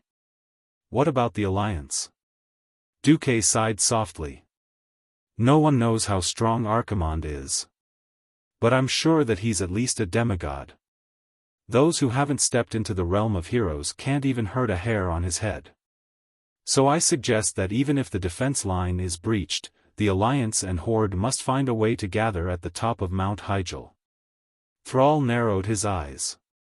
Like last time near the Dalajan? Yes. Thrall was silent for a moment, then his eyes suddenly widened. To be honest, our tribe has never forgiven you at all, Duke Marcus. Oh? Duque was a little lazy. When has the Alliance ever been willing to sincerely forgive the beast men who once massacred cities in the Alliance? Thrall didn't care about Duque's words at all. He continued, but for the sake of this world, we choose to believe in the Alliance, even if temporarily. I hope that before we defeat the Burning Legion, we can work together happily. Thrall strode forward and extended his hand to Duque. Typical Alliance etiquette. Duque let out a murky breath. This feeling was very strange. Two races, two great forces. There was a deep hatred between them, but at this time, they could feel each other's sincerity and chose to trust each other completely. Perhaps this was fate, an ill-fated relationship. Duque smiled. Please be gentle when you shake hands. I'm just a weak mage. If you use too much force, I'll report you for attacking the Alliance's commander. Duque's words made Thrall laugh. He replied in a rough voice, I'll be careful, like I'm dealing with your human porcelain. This was a moment of great historical significance. Duque and Thrall's handshake symbolized the first temporary reconciliation between the Alliance and the Horde in the world of Azeroth. In the face of a greater crisis, they had abandoned their differences and enmity to work together sincerely for the first time. Tyrande walked up silently and placed her delicate hand on their interlocked fingers. For the future of Azeroth, the three of them shouted in unison. A huge war machine that spanned across 8 races started to move at this moment. A few hours later, a spectacular scene appeared in Grey Valley. Tens of thousands of Alliance and Horde troops were marching along the same path. They were once mortal enemies, but now, even though they were less than 5 meters away from each other, they were staring at each other, and none of them made a move. There was no ridicule, no mockery, no humiliation, and no killing. Everyone was heading towards the same goal, the same destination. Standing high up on the hill, Sylvanas looked at the long snake of troops in the distance. He couldn't help but feel emotional. I can't believe they're really going to ally with the Horde. I always find it ironic. Duque turned his head. Ironic? I advise you to get used to it. In the future, the Alliance and the Horde might fight endlessly, or it might be a united front against a foreign enemy. This is the general trend. Chapter 9:12. Is this the general trend? Queen Sylvanas repeated, deep in thought. The general trend. Since ancient times, how many people had been clear-headed and rational enough to see the general trend? Countless idiots in high positions who thought that the world revolved around them could not see the general trend, causing him, his people, and even his entire race to pay the most terrible price. She knew of Duque's hard work. How many sleepless nights had Duque spent convincing the leaders of the various countries to temporarily set aside their hatred towards the Horde? How many easy gains had Duque given up on to connect the resources of the various factions and make use of the advantages of each faction? Duque used his not-so-broad shoulders to shoulder the future of half of planet Azeroth. Perhaps he had all sorts of bad habits, but as a person and as the leader of an alliance, Duque had done the best he could. Let's go. Since the Night Elves and the Horde have agreed to our request, we don't need to make battle plans anymore. Let's go check on the soldiers. Yes. Queen Sylvanas and Jaina, who were beside Duque, nodded at the same time. On the beach of Azeroth, huge towers rose from the ground. Those were temporary mage towers. Of course, they couldn't compare to the original mage towers, but as a pure mana amplification, it was already very impressive. A little further away from the mage tower was a modular bunker. These bunkers were all the same size, about 20 square meters in size. A few days ago, they were just steel frames. After being transported here from the iron furnace castle, they were quickly poured with cement that had been mixed on the spot. The human engineers were using shovels to cover up the bunkers that were starting to take shape. Inside the bunkers, there would be a dwarven cannon or a few crossbowmen using exorcism arrows blessed by the holy light. With the bunkers as cover, the center of Azeroth was filled with well-organized artillery positions. If there was enough time, Duque was even willing to build an east-west railway in Azeroth. Unfortunately, this was a position that was destined to be abandoned, so what the human engineers and dwarves were busy with was a huge asphalt road that could allow 8 carriages to pass side by side. "How long until everything is ready?" Duque asked Lang Bronzebeard, who was in charge of defense. The dwarf prince, whose lifelong goal was adventure, had big dark bags under his eyes. "We can fight at any time, but the longer we fight, the higher the chance of survival for our brothers. They are all good men of the Alliance." Duque was filled with emotion as he looked at the soldiers in the distance who were skillfully preparing for battle. He didn't know whether it was right or wrong to pull the Alliance elites who didn't need to come here. These soldiers were not ordinary rookies. Most of them were veterans who had participated in the first and second battles of the Door of Darkness. When they joined the army, the youngest among them was a young soldier of 14 or 15 years old, while the oldest was only a young soldier of 18 or 19. They came from various countries, and most of them had experienced the cruelest battle to defend the capital. At the very least, they had participated in 2 major battles with more than 200,000 people. In the wilderness, in the depths of forests, in swamps, they had built bonfires, set up camps, endured mosquito bites, and gnawed on stinky jerky and wheat cakes. Then, they risked their lives to fight against enemies that were far larger than them. Orcs, trolls, ogres, and even goblins, who were several stories tall. They had never been afraid. They repeated themselves in the baptism of war day by day, and little by little, they turned from ignorant rookies into elite veterans who dominated the major battlefields. Only this way could they be awarded the rank of sergeant after the second battle of the Door of Darkness. But this was just the beginning. Then, for the arrival of this day, they were arranged to go to various areas where demons ran rampant, and constantly sharpened their skills and tactics through the bloodiest battles. They fought satyrs, fought void trolls, and were even organized to face the hellfire summoned by human warlocks. 15 years passed in the blink of an eye. After such a long time, most of them were middle-aged, and the youngest was nearly 30 years old. They had their own families and children.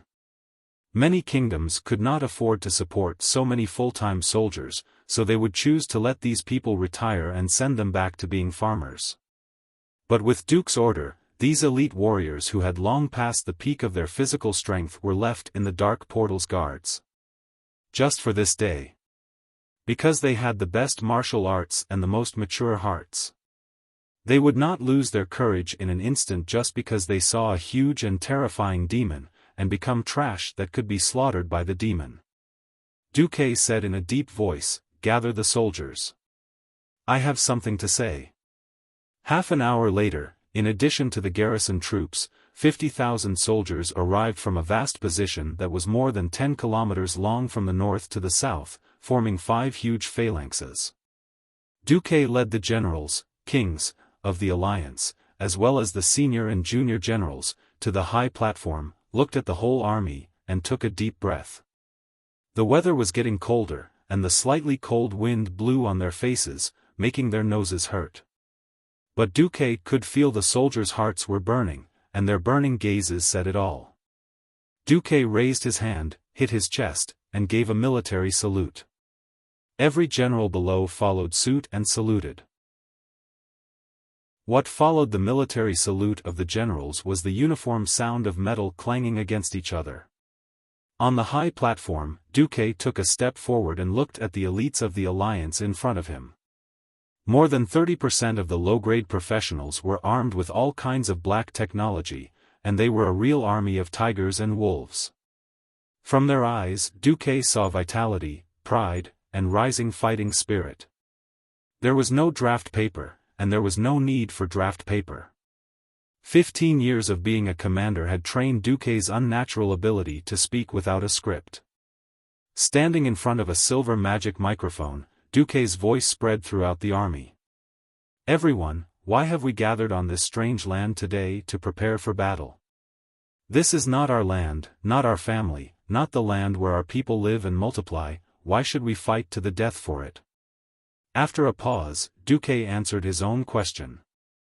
"Let me tell you, this is for the survival of the world. This is not a joke. It is not something that is too far away from us.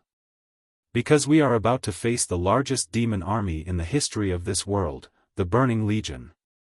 Once Archimonde, the commander of the Burning Legion, takes the power of the World Tree on Mount Hyjal behind us, all life in the world will be polluted and destroyed." At this point, there was a low commotion in the 5 huge phalanxes, but it quickly subsided. Chapter 9:13. Once that happens, no one in the world of Azeroth will be able to escape death. Why? There will no longer be living fish in the sea, rivers, and lakes. There will only be countless rotting corpses. The crops in the fields will no longer grow and turn into man-eating monsters. The water in the deep wells will turn into green poison. You, your family, your people, who will be able to continue living? No one. Not a single one. We will all die. When that time comes, the entire world will perish. You and your family will become rotting and dirty corpses. You will meet your end amidst the evil laughter of the demons. Tell me, do you want such a future? As Duque's impassioned voice fell, an earth-shattering roar came from below. No. We don't want it. Duque waved his fist. That's right. We don't want it. We want to continue living. We want peace for our descendants. We want to multiply. So, what are we going to say to the damn demons with our swords and cannons? Get lost. Go to hell. Demons. Go back to where you came from. It was a messy answer, but it was more real. The 50,000-strong army was like 5 huge boiling pots. They responded to Duque's words with a loud and enthusiastic voice. Duque looked at the roaring expressions on the faces of the soldiers who were no longer young. He was satisfied. He was really satisfied. It was absolutely necessary to have a morale-boosting rally. Knowing what they were fighting for and who their enemies were would make the soldiers more courageous and determined to fight. Duque let the soldiers shout for almost 30 seconds. The next second, he pressed his hands in the air and made a mute gesture. It was as if an invisible giant magic hand had isolated the air and stopped the sound from spreading. Every big shot and general of the Alliance was surprised to find that the soldiers who were shouting just a second ago had all quietened down. All the voices stopped abruptly. They were not inanimate objects. They were not the zombies used as cannon fodder by the Calamity Army. They were the most elite troops of the Alliance. They were proud soldiers who had experienced countless battles. If it had been any other general with lower contributions, they wouldn't have been able to suppress them. However, in front of Duque, they were very disciplined. When Duque wanted to speak, he was as docile as a sheep. That's right. This was Duque. He was the #1 hero of the Eastern Kingdom Alliance, who had led the entire Eastern Kingdom Alliance to victory in war after war, and saved the humans, high elves, dwarves, and pygmies from extinction. Looking at Duque's face, people naturally thought of the Great Retreat after the fall of Stormwind City, the Battle of the Southern Sea, the Battle of Paladin Bay, the Battle of Lordaeron City, the Great Battle of Black Rock Mountain, and the latest Dalajan Coalition War and other glorious victories. Only Duke Marcus had such an exaggerated and unsurpassable prestige to suppress these arrogant soldiers and generals, making them feel proud of themselves and obey his orders. In front of Duque's halo of victory, even the Sin Dorii crown worn by Queen Shirley and the Kurtira's crown on Jaina's head paled in comparison. However, this wasn't important. The two queens locked their burning gazes firmly on Duque's stalwart back, their eyes blurred. Duque spoke again. Yes. Everyone is right. Planet Azeroth is our home, our homeland. Whoever wants to trample on it will have to step over our dead bodies first. That's right. Maybe we will all die. Maybe even our corpses will be desecrated by the evil Calamity army. We might even have our souls imprisoned and helplessly become evil accomplices. However, that. Again. Like. What? Duque's voice suddenly rose by an octave, and he waved his hand. We have fought with our own will. With all our strength. Even at the end of the world, facing our ancestors, we can proudly announce that we have a clear conscience. So, for the future of our descendants. Go and fight. Go and roar. With our lives and souls, let's give our strongest voice to the damned demons. Duque raised his right fist with all his strength and pointed it at the sky. Long live the future. Long live Azeroth. Thousands of arms were raised high. It was a forest of swords. It was a mountainous sea of hammers. It was the unyielding will of billions of Azeroth creatures. They completely vented the heat in their chests, letting the thousands of voices converge into one. Long live the future. Long live Azeroth. Duque waved his hand. In the name of the Alliance Commander, I announce that the Mount Hyjal operation has officially begun. Everyone, get into position. Let's go. The square formation that was extremely neat a moment ago began to quickly disperse in an orderly manner. Under the command of the middle and high-level generals, the soldiers ran to their respective positions. The once silent beachhead erupted again. Even though they were several kilometers away, they could still feel the murderous aura from above. Turayan and Bulang came before Duque and saluted to Duque. Commander, do you have any other orders? Turayan asked. Duque looked at the undulating beach and sighed softly. Crossing the endless sea to send an army of 100,000 plus heavy equipment was already the limit of what the Alliance could do. It would be great if they could bring the main force of the Alliance here. Unfortunately, there were not so many ifs in the world, Duque said. Soldiers without the will to fight can't face a terrifying existence that is several times stronger than them. But if the will to fight is too strong, it will only cause the good men of the Alliance to die here in vain. Tell the brats below that this is only the first battle. I don't need them all to die here. Follow the rules and retreat when it's time. I have prepared a magic array near Orgrimmar to send the troops in their best condition to the mountainside of Mount Hyjal. Turayan punched his chest with one hand. His gauntlet hit his breastplate with a crisp clang. Understood. Then Turayan and Bulang went down. Just as they were about to walk down the high platform, Duque's voice floated over. Remember to get out of Mount Hyjal alive, and then find a way to get out alive. Turayan and Bulang looked at each other and smiled. Boss, you're so demanding. Of course, if we're going to fight with our lives on the line, Mograine will be the commander here. Waving his hand, Turayan's elegant figure before he left was imprinted in Duque's eyes. Mograine patted Duque's back a little grumpily. Damn it, you make it sound like I'm an idiot who only knows how to fight with my life on the line. Duque didn't reply. He looked at Turayan, and then at Mograine. Duque was deep in thought. Fate had changed. Chapter 9:14. Looking back, many people who should have died in battle were unknowingly saved by Duque. Without Duque, Turalyon would have counterattacked Draenor after the second dark portal and disappeared with the big explosion. 9 out of 10, he was dead. If Kalia was not hidden, then Kalia, who had completely lost hope in life, would have chosen to live in seclusion after the fall of Rotterdam. The scattered people of Rotterdam would have fought for themselves and composed a sad and touching death war song. The crazy Scarlet Crusade would have been born. Saidan Dathrahan's body would have been taken by the Dreadlord and harmed everywhere. Abendis would have died tragically in Hearth Valley. Alexandros Mograine would have been even more tragic. He would have been killed by his own son, Reynold. Bewitched by the Dreadlord who pretended to be Saidan Dathrahan, Reynold deceived his father and let old Mograine fall into the trap of the Scourge army.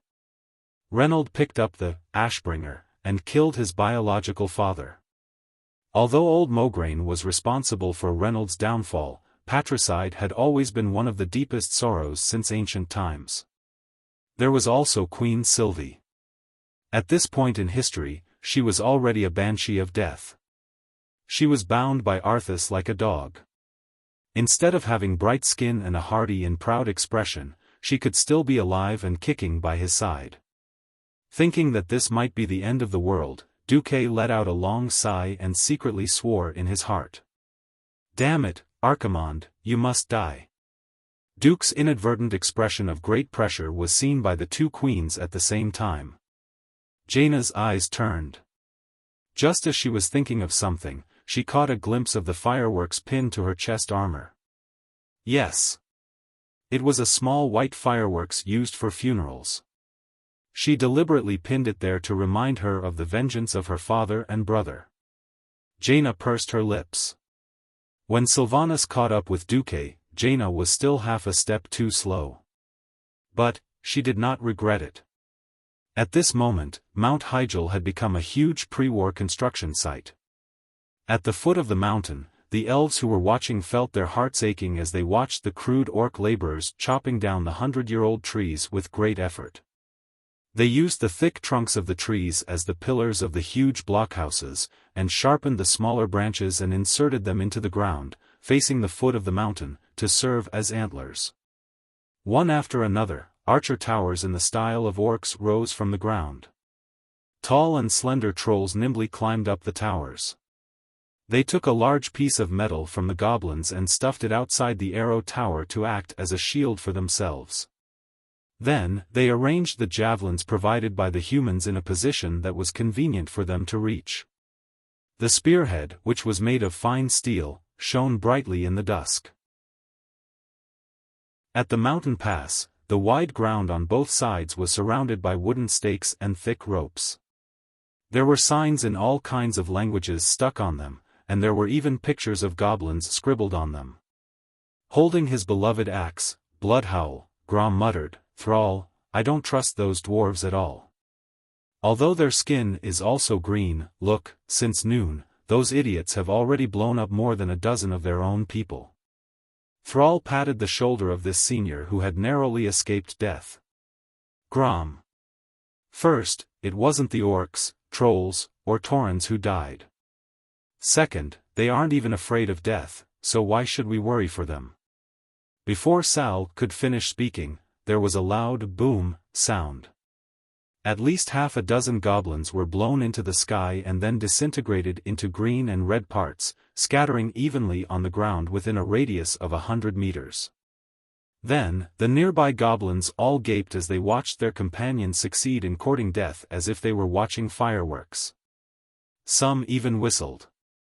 There was no need for the orcs to criticize them. A goblin sitting on a thick metal robot that was as tall as 3 people picked up the metal loudspeaker and cursed. His sharp and unpleasant voice could be heard within a radius of hundreds of meters. "Frank. I told you. Don't let those idiots go to where we buried the mines. And, I repeat, don't eat a cigar when burying the mines." The goblins below looked at their boss with puzzled and amused expressions. The goblin flipped out. "Bastard! Who dares to not listen to me? Half of your wages will be deducted." This time, the goblins below all seemed to have been ruthlessly whipped. They all obeyed as if they were facing a great enemy. On the other side, Grom slapped his forehead. His expression was clearly telling Thrall, "Look." Thrall couldn't help but bare his teeth.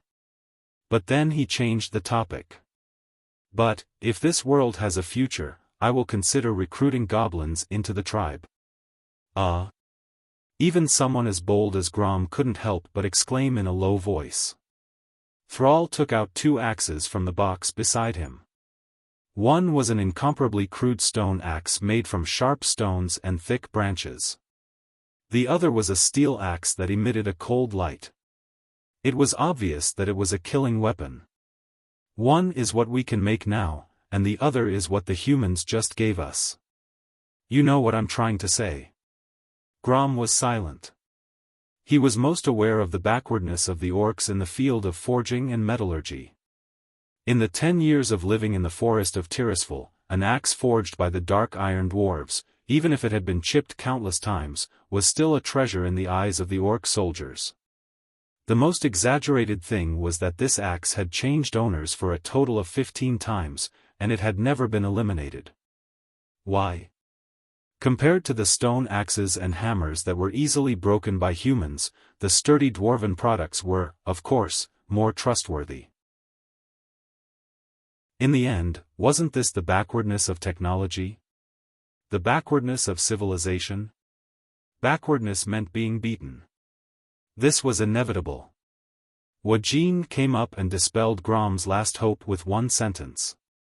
The trolls have spent 8,000 years to prove that using flesh and blood to fight against a higher civilization would lead to a tragic end. The Lordaeron continent that you ravaged 14 years ago, the capitals of the human kingdoms that you destroyed, were all once the territory of the Amani Troll Empire. Grom no longer raised any objections. Thrall set the tone for this matter. We'll talk about those things later.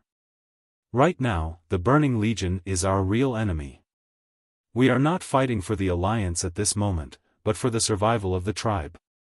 Since Duke Marcus has treated us with sincerity, we must return the favor of a warrior. Understood. Several tribal leaders answered in unison. However, looking at the noisy goblins, Thrall was thoughtful. Late at night, the tribes at the foot of the mountain and the alliance on the mountainside were still preparing for war all night under the lights. Duque suddenly received an urgent call from Sylvanas. Second sister is in a hurry. Come quickly. Lillis nervously informed Duque. Who knew, as soon as he entered Queen Sylvia's tent, Duque's knee was hit by an arrow. Chapter 9:15. When Duque lifted the curtain of the tent and went in, he was shocked by the darkness inside, and then he was shot. The moment he was hit by the arrow, Duke recalled a famous saying that had spread far and wide. I used to be a dragon-slaying hero, until I got shot in the knee. Well, those were all unimportant things. The point was, Duque did not understand why Queen Mao Shi shot him with an arrow. Before entering the tent, the system elf helped him scan it, and there was only Queen Mao Shi in the tent. What the hell? Or did I make a big mistake? Queen Mao Shi finally couldn't stand me having a harem and wanted to murder her husband? Is this the legendary tragic ending of killing her husband with a hatchet? Full of questions, along with the rapid spread of numbness from his knee, almost drove Duque crazy. The strong numbness almost made Duque fall on the ground. The next second, Duque suddenly found himself buried in a pair of elastic Mount Hygel. Duque heard Queen Mao Shi's voice, sorry, I used a strong anesthetic on the arrow. But it doesn't matter, it won't cause any harm to your body. For some reason, Duque suddenly remembered. According to history, after Zul's control weakened, Queen Shi, who had become a death banshee, relied on an arrow coated with a powerful poison to shoot Arthas. Arthas was almost completely killed. Damn it! How could I forget that Sister Mao Shi is a master of poison? By the way, what did I do wrong? She actually wants to use the arrow, which is worth at least 1,000 gold coins, to kill me. Duque felt like he was in a trance. He wanted to curse, but the feeling of having his face pinched by the Mount Hygel was great. No. Now was not the time to worry about this. What did Queen Mao Shi want to do? Duque wanted to open his mouth, but he found that his whole body was numb, and he could not even speak. Don't worry, how could I hurt you? If big sister and third sister come back, they will skin me alive. Queen Sylvie laughed as she dragged Duque to the bed like a dead dog. Surrounded by darkness, his hands and feet were numb. Through the system elf scan, Duque found that Queen Sylvie had taken off his magician robe and was tying him to the bed. It was as if she was dissecting a frog from his biology class. A cold light shone in the darkness. Duque's scalp went numb. He could recognize it even if he turned to ash. That was the ultimate weapon that countless Azeroth players had used before he traveled to this world. It was the weapon that had skinned billions of ferocious monsters, even the behemoth and the dragon race were not spared. It was the ultimate weapon that the players would not change even if they changed their weapons countless times, skinning knife. In Duque's mind, the scene of him being skinned and dying tragically appeared.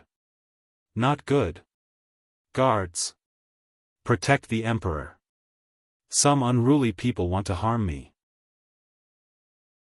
With a flash of a knife, Queen Sylvie skillfully used the skinning knife to help Duque cast armor break. Then, the candlelight lit up. In the flickering candlelight, Duque saw Sylvanas, who was wearing the Queen's crown but only the Robe of Insight. The Robe of Insight was known to be on the same level as a virgin killer who wore a sweater. Duque's nose was about to bleed. At this moment, Duque just wanted to say, "You, a ranger, hunter, actually snatched the cloth armor. You're breaking the rules." Well, the dignified Queen of Sin Dorii was dressed like this to feast his eyes. Duque suddenly felt a sense of vagueness that he could die without regrets. Queen Sylvie tilted her head, her face red. Originally, I didn't want to start this hunting ritual.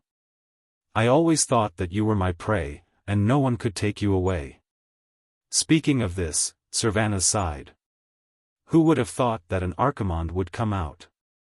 Well, I can only let you have it. Ugh. Queen Sylvie sat condescendingly, her slender finger stretched out and tapped on Duque's chest, showing a beautiful arc. She made an extremely domineering declaration.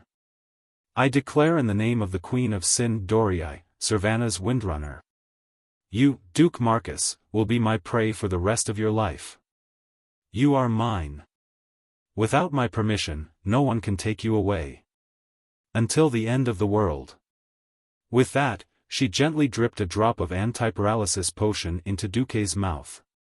Queen Sylvie leaned down and used her fiery red lips to enjoy her prey. In the face of bullying and oppression, Duque's godly sword rose up to resist. It stubbornly faced the attack, trying to pierce through the devouring darkness. Finally, the sword light shot out, scaring the cruel queen so much that her face turned pale. Queen Sylvie's more miscalculation was yet to come. She didn't know that Duque didn't necessarily need his muscles to control his body's movements. He could use his magic circuit to control his body. Duque launched a great counterattack. He attacked. Duque's godly sword shocked the world. One sword light froze 19 continents. Duque told Queen Sylvie with hard facts, those who play with fire will burn themselves, and those who play with swords will be hurt by swords. I don't care if you're a high and mighty queen. You're also my Aurelia's sister. Kill without mercy. Look. With one slash, blood splattered everywhere. The queen, who was hit by the sword, was like a swan shot by an arrow. She raised her neck high and let out a scream. Duque. You bastard, Sylvanas cursed. Come on. Let's fight. Duque was full of fighting spirit. Berserker Duke activated Godly Sword Lunge 999 times. He directly sent Queen Sylvie to heaven. At dawn, Queen Sylvie hugged Duque tightly, tears still hanging on her long and straight eyelashes. The two woke up almost at the same time. Their eyes met. There was an indescribable deep affection and uncountable bitterness. If the scout ship's report was correct, the first battle of Mount Hyjal would begin this morning. There was not much time. Sigh. The two sighed softly at the same time and fell silent at the same time. Without a word, Duque got up. She was clearly a noble queen, but Servanas was like a gentle and virtuous peasant woman serving her husband, personally helping Duque put on his shirt and other clothes. Duque noticed that this brand new shirt had clumsy workmanship that could be said to be an insult to the elven costume designer, but the shirt was extremely fitting. Duque revealed a gentle smile. "Thank you." Servana's eyes were suddenly filled with tears. "Don't you dare damage this shirt." "Right. If the shirt wasn't damaged, he would naturally be fine." The smile on Duque's face grew wider, and he raised a wooden scepter that looked like a drumstick in his hand. "A mere Arkharan can't do anything to me. I'm the man who will take, Atish, the legendary scepter of the Guardian, in the future." Unknowingly, Servana's eyes became infatuated. Chapter 9:16. Hearing that the descending super-demon was Archimonde, one of the three leaders of the Burning Legion, after witnessing the terrifying power that could destroy the world, many cowards were so scared that their legs trembled, and some even peed their pants.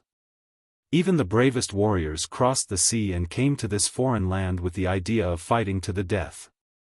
There was only Duque, and there was only one Duque in the world. He had the ability and courage to say such a sentence. "A mere Archimonde can't do anything to me." Suddenly, Servana smiled. Her smile was as bright as a spring breeze. There was no other reason. She suddenly felt that only this man in front of her who looked down on all the heroes in the world and viewed billions of demons as ants was the great hero in her heart who was worthy of being entrusted to her for thousands of years until eternity. Queen Sylvanas had the urge to hug Duque from behind. She gave up. If that was the case, then what was the difference between her and those weak women who could only watch their men go to the battlefield and could only hope for a child before the battle, and were afraid that the child would be a posthumous child? She was Servanas, the queen of the kingdom of Sind Dorii, the Valkyrie on the battlefield. If there was still a glimmer of hope in this world, then this glimmer of hope must have been fought for by her and Duque. So in just 2 or 3 minutes, she was already standing beside Duque in her military uniform. Duque seemed to want to say something but stopped. Servanas glared at him and made a seemingly ferocious expression.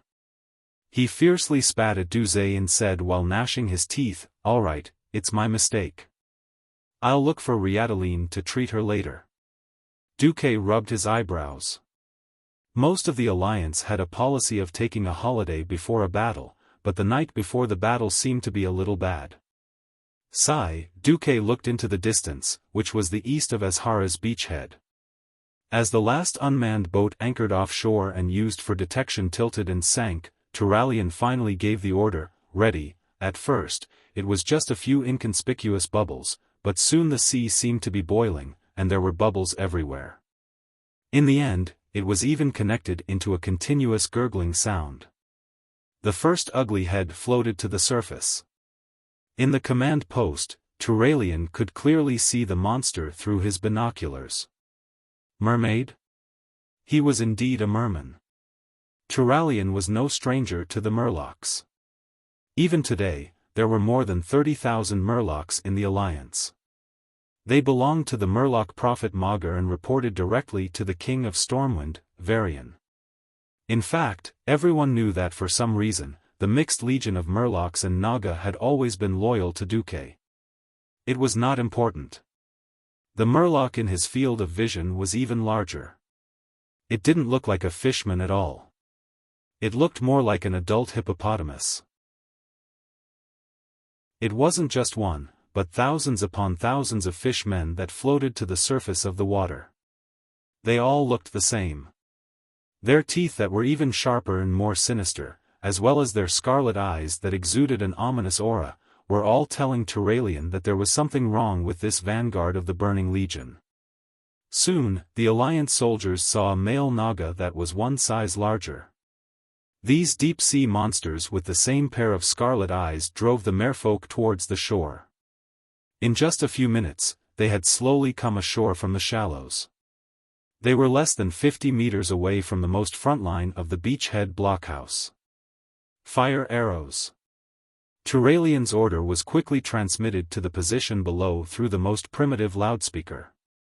The enemy was the Burning Legion, and no one knew if the magic transmission would fail.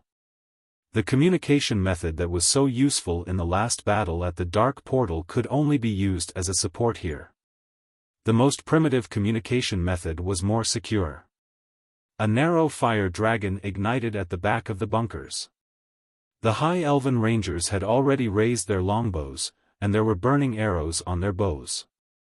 As the red flag on the towering arrow tower waved down, the silent signal made the bowstrings vibrate in unison.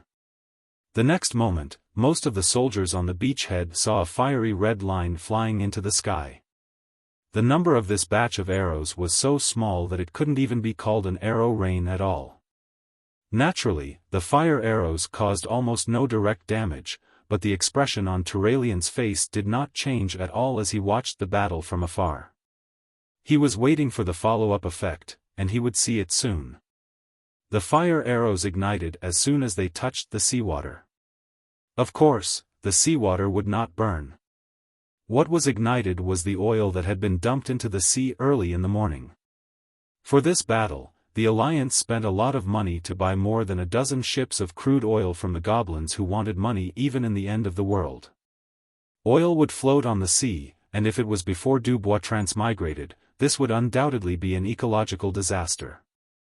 Now, once the oil was ignited, it would immediately form thick smoke. And because of the unique geographical environment of Azhara, there was a strong wind blowing from the west to the east.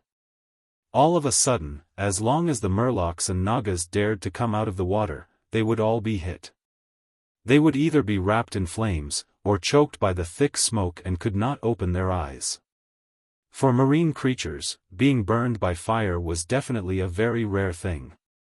If these Murlocs were still ordinary Murlocs, they would definitely be scared and run around the beach, letting out miserable and annoying screams. But it was as if they could not feel the flames roasting their flesh and scales. Instead, like madmen, they were like fireballs that could run away, directly charging towards the beachhead blockhouses. Fortunately, they did not have such tenacious vitality. Most of them rushed 20 meters before falling on the beach with strange cries, becoming twitching corpses in the flames. But this scene made Turalian, who was watching the battlefield from afar, frown uncontrollably. At the end of the day, the Murlocs were just cannon fodder. This almost made him activate the next batch of traps. If there were stronger ones, then wouldn't the Burning Legion have some tricks up their sleeves? Soon, the first wave of probing attacks ended. After thousands of corpses were left on the beach, no more Murlocs rushed to the shore. The sea was still burning. Following the tide, the rolling waves of fire slapped on the reefs or the beach.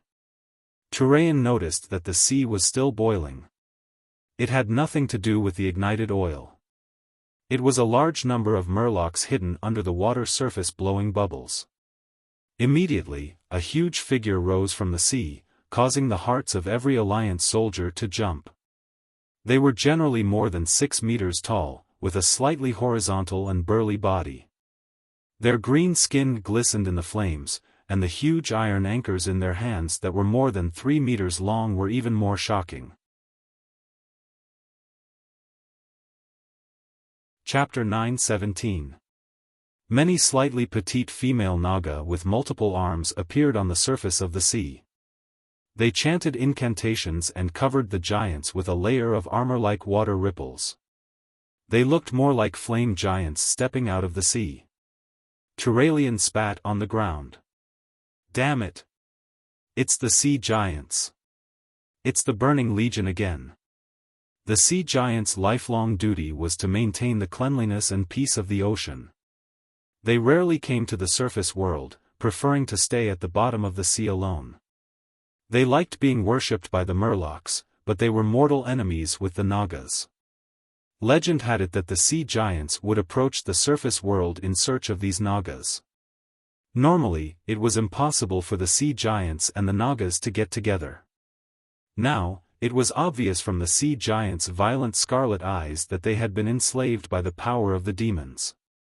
As the frontline battle, under Duque's instructions, the situation on the beach was broadcast live to Mount Hyjal. In front of the 3 camps at the foot of the mountain, halfway up the mountain, and at the top of the mountain, there was a huge magic projection screen 40 meters high and 100 meters wide, conveying the information of the Burning Legion to the soldiers of the 3 major factions. At the foot of the mountain, Grom snorted disdainfully.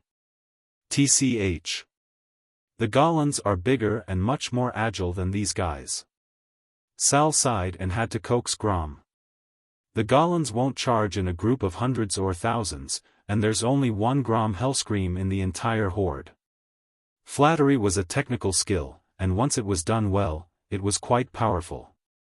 The Hellscream family was famous for their Golans. But even in Draenor, terrifying monsters like the Golans, who were more than 10 meters tall, were still rare. According to incomplete statistics, the number of Golans could barely reach 4 figures. Usually, one Golan could lead an entire ogre clan, so Sal was right. There would never be a spectacular scene of 1,000 Golans charging. However, seeing that the Alliance's position had to face the charge of at least 500 sea giants, Sal was still worried for the Alliance, even if it was not the horde that was facing the enemy. If the Alliance's first battle collapsed easily, it would be the horde's turn to face these monsters in 2 days at most. In front of the terrifying height of the sea giants, the horde's arrow towers were toys. Sal suddenly missed Orgrim's personal guards, which were almost all elite guards made up of the strongest ogres. If it's them, maybe they can fight against the sea giant legion, Sal muttered. Gazing at the projection on the mountainside, Jaina asked, "Is it really okay for you not to go to the front line?" Duque did not even look back. They are proof that I came to this world. If they fail, it will be my failure. On top of Mount Hyjal, Tyrande and Malfurion's eyelids twitched. "Prepare for the ceremony," Tyrande said. Malfurion, okay. Star translated, of God. Turayan finally gave the order from the command post. Chain grenades. Of the sea. What Nagoth sea of? Of the sea. The 2 small iron balls were chained together. When the iron ball and the iron chain were shot out of the cannon, if the target was hit, the iron ball would be pulled by the iron chain and spin continuously, breaking the mast of the enemy's sailboat. 2 small iron balls were chained together. When the iron balls and chains were shot out of the cannon, the sea giant's ankles would be pulled down by the force of the impact. From the small bunker on the beach, small steel cannons fired black chain bullets, accurately hitting the sea giant's ankles, causing its huge body to stumble. Looking at the struggling sea giants, Turalian raised his right hand and swung it down. Turalian's adjutant immediately understood and gave the order that he had already prepared. First artillery team, first shooting Zhu, 3 consecutive shots. Turalian's adjutant immediately understood, and in one breath, he gave the order that he had already prepared. Artillery Team 1, shooting Zhu Yuan 1, 3 consecutive shots. Behind a small hill at the back of the beach, the dwarven cannoneers were busy communicating with each other using hand signals and semaphore signals. They fired a large number of mortar shells at their predetermined targets. Whoosh whoosh whoosh, after the ear-piercing sound of something tearing through the air, a series of rumbling explosions rang out. The entire beach instantly turned into a fiery hell. The sea giants' crude leather clothes and shoulder armor made from the skulls of large deep-sea creatures could not withstand the explosion of modern gunpowder. Flesh and blood flew everywhere. A few unlucky ones were blown to death by the mortar shells. Perhaps, this was a kind of luck. Because their compatriots were often too tenacious, they had to struggle on the beach for a long time before they finally breathed their last. Turalyon, who was observing through his binoculars, said, "First artillery team, retreat." The adjutant seemed hesitant. The situation was just right. If there were 2 more waves, the effect would be better. After all, it was very inconvenient to install the mortar in this era. It would be troublesome to adjust the design parameters after moving the position. Turalyon's thunderous roar followed, "Execute the order." The adjutant shivered and immediately relayed the order. Fortunately, the alliance was not greedy. The Burning Legion's counterattack arrived almost as soon as the artillery team retreated. It was the group of gargoyles that swooped down from the clouds. They swooped down so quickly that the Alliance's griffins could not reach the scene in time. Unfortunately, they missed their target, and had no choice but to engage in battle with the Griffin squadron that arrived later. On the sea, a figure that seemed to be standing on the waves snorted coldly. Useless. It was a great lich. He gently clenched his claws that were full of white bones. In the next second, a scream came from beside him. "Ah, my lord, spare me." It was a huge female Naga with a beautiful face but a dangerous aura all over her body. In the original history, she single-handedly directed the fall of the Blood Elf King Kale, and became Illidan's sharpest lackey. She was the former Queen Azhara's personal maid, the future Colaifong Queen Vashj. Originally, she should not have directly participated in the Burning Legion's Mount Hyjal operation. But under the teasing of fate, she unexpectedly joined the Burning Legion in advance and became the vanguard of the invasion of Mount Hyjal. Useless trash. Since you are still of some use to the Burning Legion, get lost. The Great Lich said with extreme contempt. Thank you, Lord Reki Winterfrost. Vashj hurriedly dived into the deep sea. The beach fell into a strange situation. The Burning Legion stopped attacking. Only the dying sea giants were still struggling. Even the bubbles that floated to the surface had disappeared. Just as Turalyon was confused, the adjutant's reminder startled him. Look! Following the adjutant's finger, Turalyon was shocked to find that the horizon had become the horizon.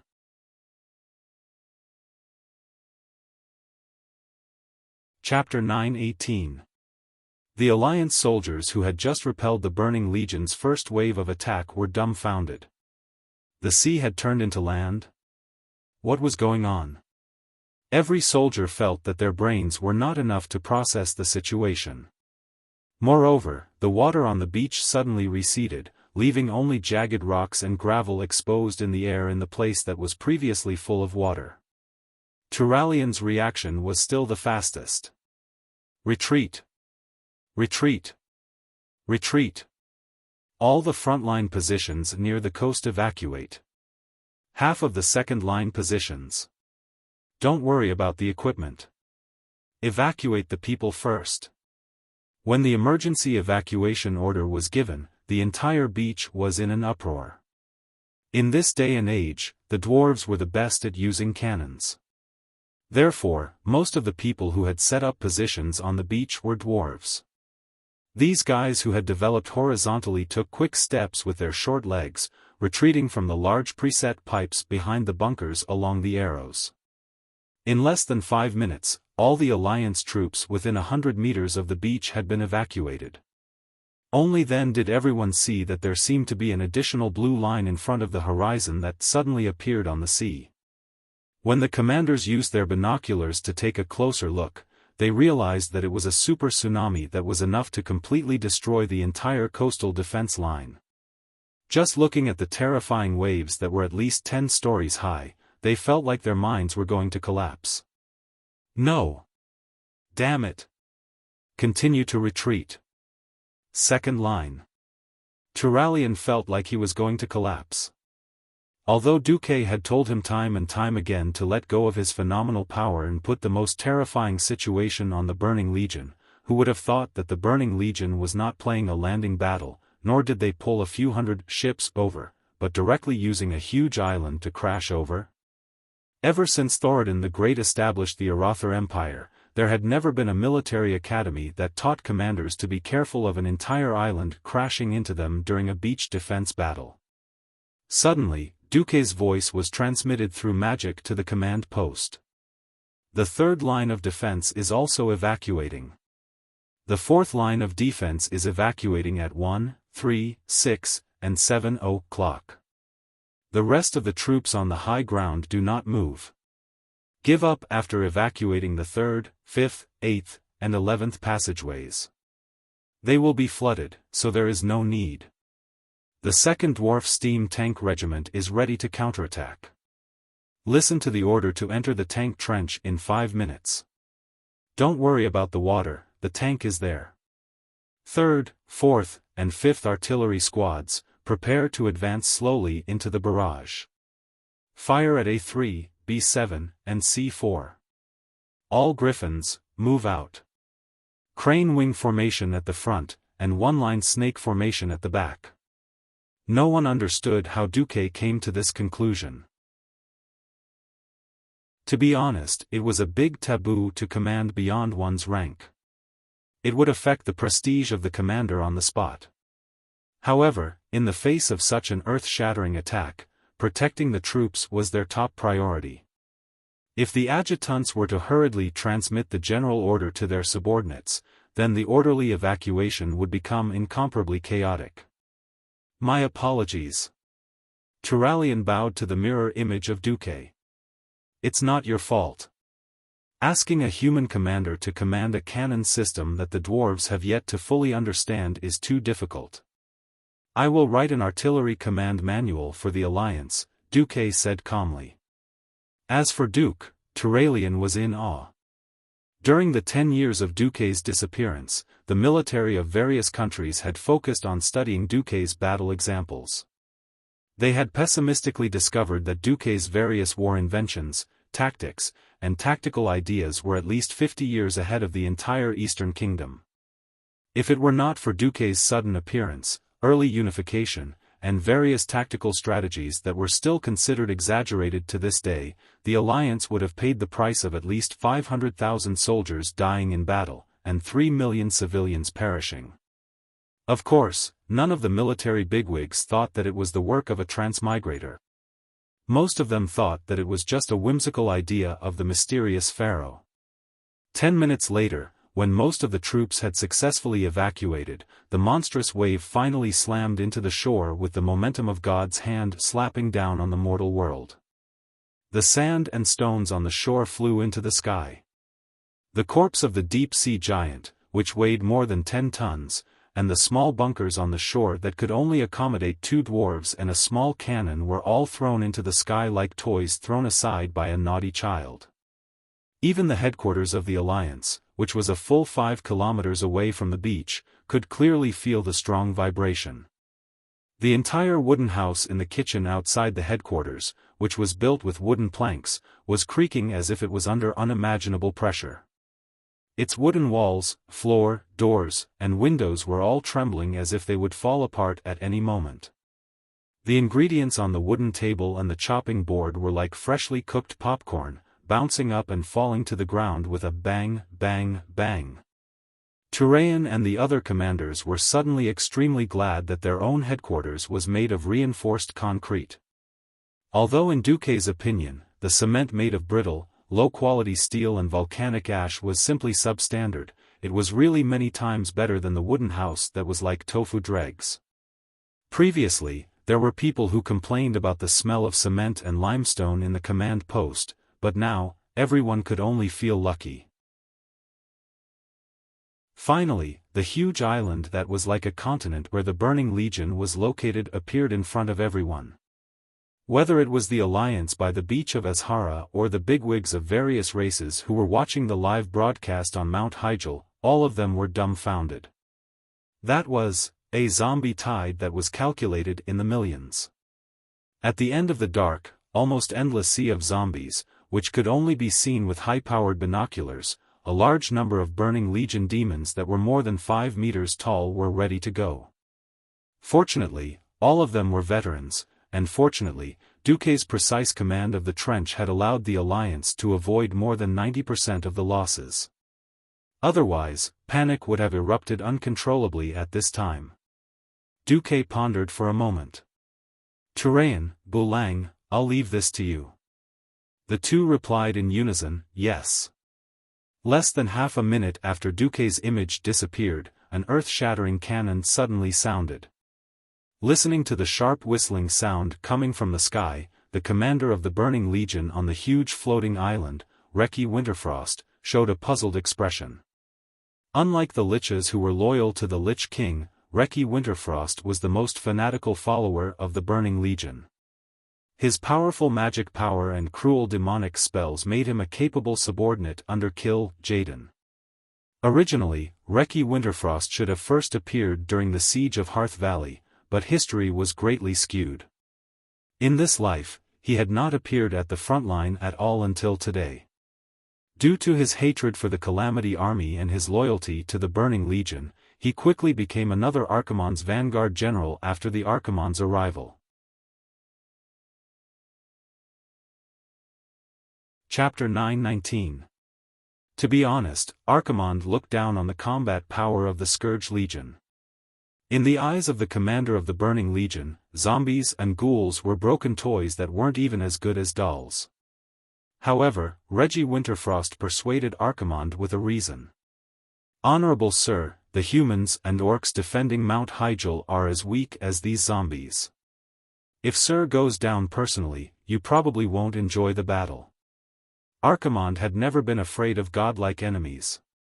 Back when Sargeras recruited him and Kill Jaden, it was the creation titans of the Pantheon who fought head-on. So when he heard that the opponent was weak, Archimonde hesitated.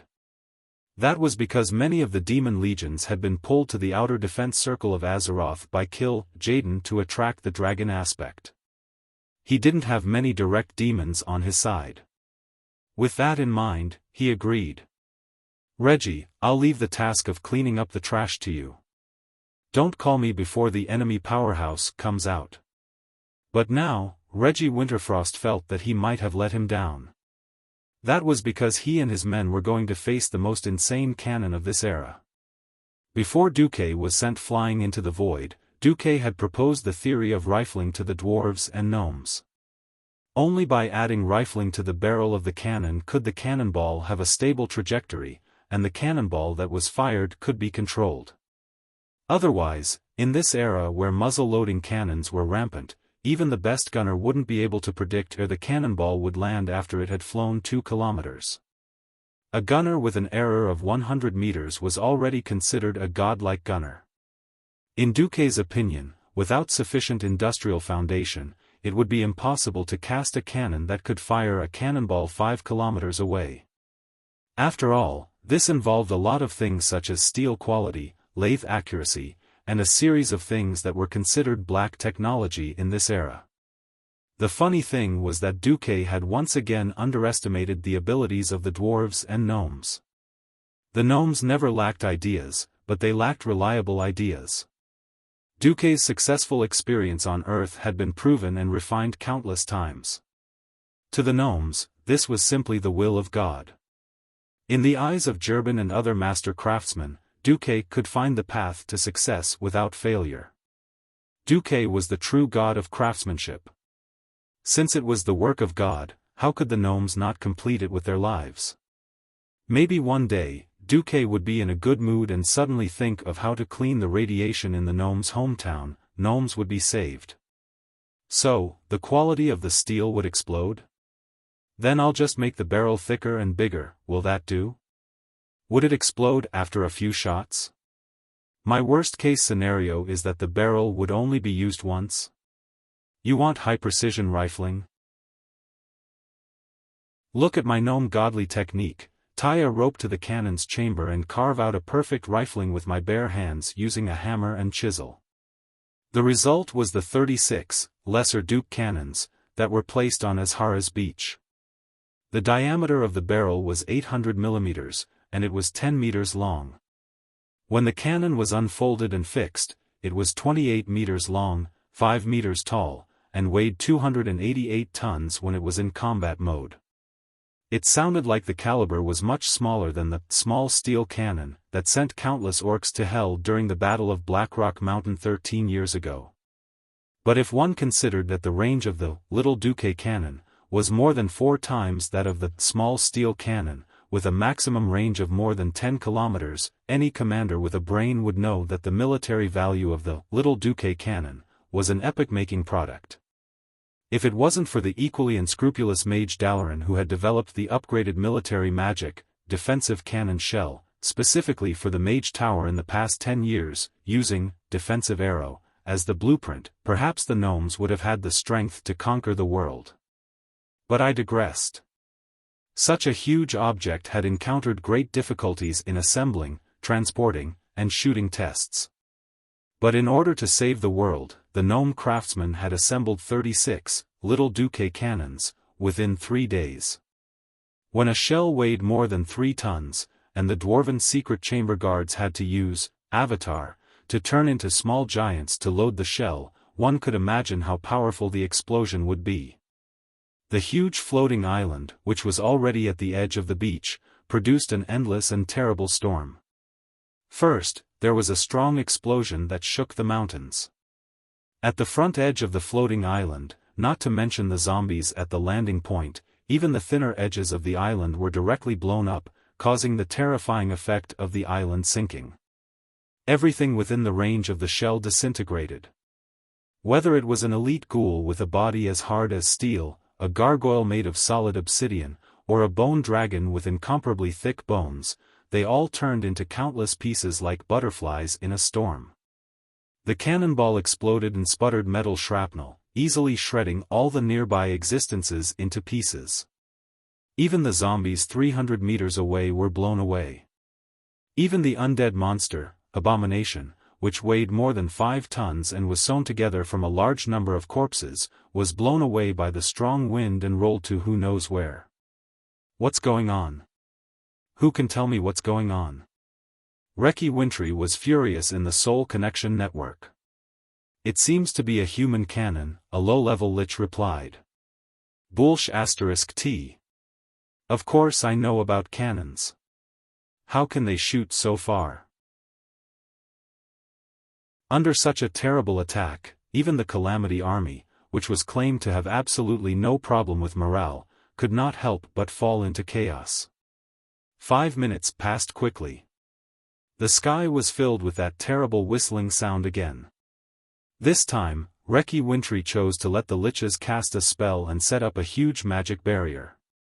The next moment, the power of science and industry collided with the mysterious power of magic that had nothing to do with each other in the air. At that moment, the entire eastern sky flashed with the brilliance of magic. The frost element and dark force formed a dense array of runes in the sky that emitted an evil spiritual light.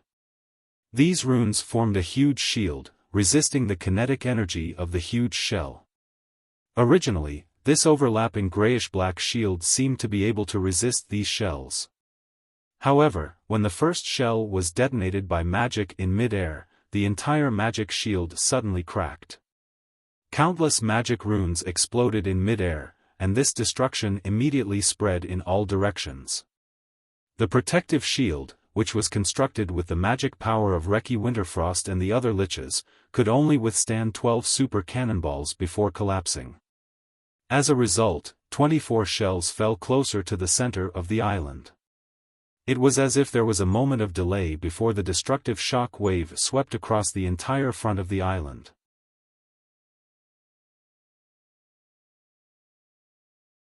Chapter 920. Tyrant and Malfurion had been focused on their work, but the horrifying explosion and light in the projection attracted their attention. Their faces, which were naturally slightly purple, were now a little pale. Elun above, are the Alliance's weapons so terrifying now? Tyrant sucked in a breath of cold air, but she quickly patted her chest in fear. Fortunately, that hit the Burning Legion's head. Malfurion was more objective. It's fine. This level of attack is far from enough to break through the magic circle of Mount Hyjal. Also, the Alliance's strength is a good thing for us now. However, this reminds me of... The two night elves fell silent. It was too similar. As survivors who had personally experienced that horrifying scene, they couldn't help but think of the explosion of the Well of Eternity 10,000 years ago. Back then, the entire world of Azeroth only had one continent, Kalimdor. Back then, the Troll Empire's territory spanned across the entire continent, occupying nearly 70% of the continent's surface area. Back then, the High Elf civilization was extremely prosperous, and Queen Azhara's power could be said to rule the world. Following that earth-shattering explosion, everything changed drastically. The huge Kalimdor continent was blown into 3 pieces, actually, it was 4 pieces, as the Night Elves thought that Pandaria was gone. The Troll Empire's soldiers began to weaken. The High Elves who advocated pulling the Burning Legion into Azeroth were exiled to the depths of the sea, cursed, and turned into the Naga of today. Fortunately, the fierce artillery fire only brought back the bad memories of Tyrande and Malfurion. On the other side, the situation on the giant island where the Burning Legion was located was very interesting. At that moment, the entire island seemed to have experienced a terrifying earthquake. The wide ground near the front of the island bulged with huge wrinkles, and the zombies who couldn't dodge in time all fell into the deep crevices and became meat pies. The towering stone peaks in front of the island that had been modified into watchtowers fell like dominoes, affecting countless undead monsters. Attack! Attack! Rush to the shore immediately, Riki Wintry ordered in a fluster. He finally understood that allowing the Undying to stay on the island would only make them targets that would be pointlessly exhausted. Even if the island hadn't completely washed up on Azhara's coast and thrown the undead into the sea, those idiots would at least walk on the seabed and complete the landing. Many zombies with missing arms and legs jumped into the sea under the command of the high-level liches and necromancers. In such a chaotic situation, only less than 10% of the frontline troops were evacuated. On the other hand, the large number of gargoyles that soared into the sky began to cause casualties to the Alliance. The Griffin Legion only blocked most of the gargoyles, and the Dwarf Knights, Tempest Hammer, also smashed many of the gargoyles into pieces. They scattered down like a goddess scattering flowers, but there were still many gargoyles that dived into the Alliance's formation. Every time they launched an attack from the sky, it would always bring about a reign of terror and bloodshed. Or disembowel some wretch.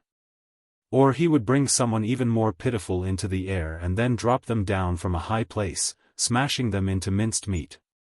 Or maybe they were unlucky enough to bump into a holy knight who was guarding nearby, and they were killed by Hammer of Wrath. Bastard, wait for my troops to reach the shore.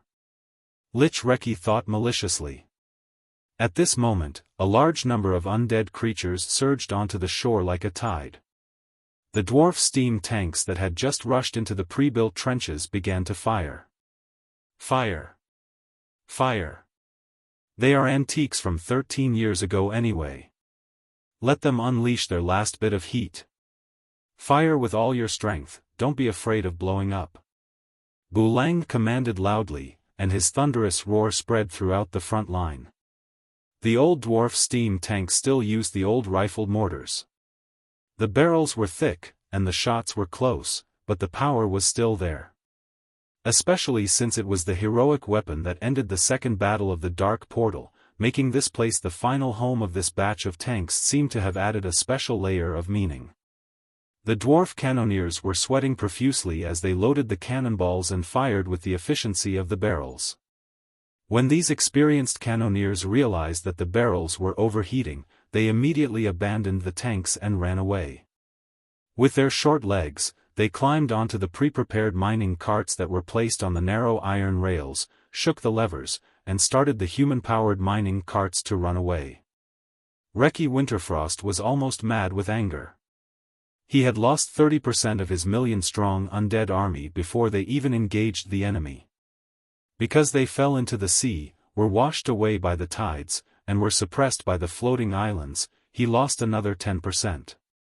As soon as they landed, the despicable dwarves ignored the cannon fodder of the zombies and ghouls, and directly aimed at the few crypt fiends and fired, blowing up the large-sized spiders. That was not all. The vanguard was clearly close to the steel cannons, but the dwarves ran faster than rabbits with their pitiful short legs. They did not manage to catch many people alive. Without corpses, the snowball tactic that the Calamity Army was good at couldn't be carried out, and the losses were even more irreparable. Reki Winterfrost could already imagine that if Archimonde, who was resting at the back, found out about this, he would definitely not have a good time. He could only be ruthless and press his troops forward with all his might. At this moment, the huge cannons that everyone thought would not be heard for a long time suddenly sounded again. Reki was dumbfounded. He definitely did not expect that the huge cannons that could fire once every 5 minutes had stopped for so long. It was actually Turayan who personally ordered the Little Duque cannon to adjust the firing elements and aim at him at the front of the island. Can the cannons kill the liches of the undead tribe? Turayan's adjutant asked. Probably not. But even if it can temporarily paralyze the Calamity Army's command, it's still a good thing. Turayan was trying his luck. Even though the huge cannonballs were obstructed, Reki Winterfrost failed once again. The dense cannonballs landed in the area he was at.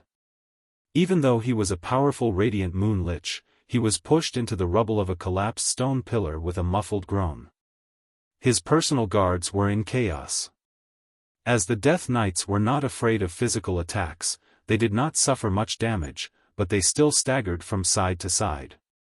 Many of the Death Knights were even blasted away, landing heavily dozens of meters away.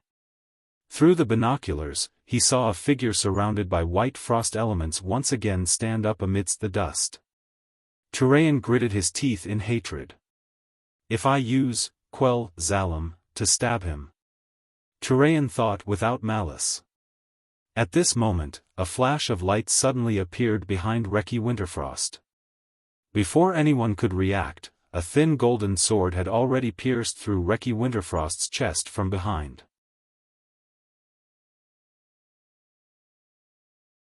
Chapter 921. What? What happened? Whether it was Turalian who was holding the binoculars, or the Alliance officers who were observing the enemy through telescopic magic, or even the Burning Legion itself, no one reacted at this moment. In the next moment, a cloud of black chi suddenly soared from the center of the island, covering the entire sky and forming a patch of pitch-black darkness. Then, the black cloud stopped at the highest point and came crashing down. Rottenby Swarm. It was a very signature skill. But different dreadlords had different interpretations. They were obviously dark creatures full of chaos and terror, but under the control of that person, they were played with. The dark creatures and insects that would devour everything in their path actually attacked Reki Winterfrost's back like ribbons along the designated route at high speed. This was an attack that the enemy had to save. The attack came very quickly and even had a faint ability to disrupt space. If it was a mage who flashed behind the Lich Reki, then he only had two choices left: give up on further attacks and focus on reopening the spatial rift and flashing away again. Continue to attack, but he would probably have to pay the price of his life for the sneak attack. Naturally, it was the Burning Legion's dreadlord, Ansaron. He thought his calculations were very accurate. It was beyond his imagination that someone in the Alliance dared to play the decapitation tactic at this time, but he could still make up for it. As long as the mysterious mage hero was delayed for a moment, the Burning Legion could react and skin the guy alive as a sacrifice. He also didn't think that a mage's physical damage could be that high. And Reki Winterfrost wasn't a living thing, so piercing his chest wasn't a fatal wound.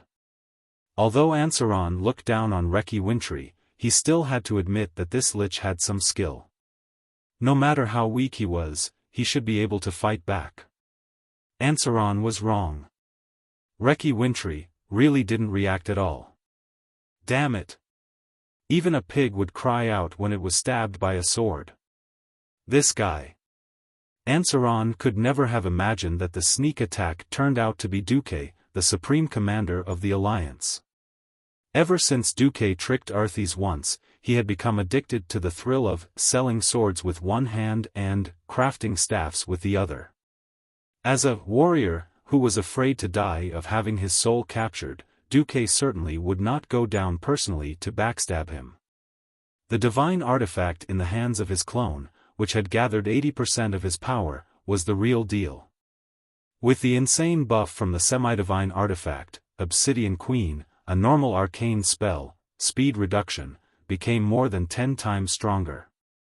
How could Reki Winterfrost have Arthas' level of magic resistance?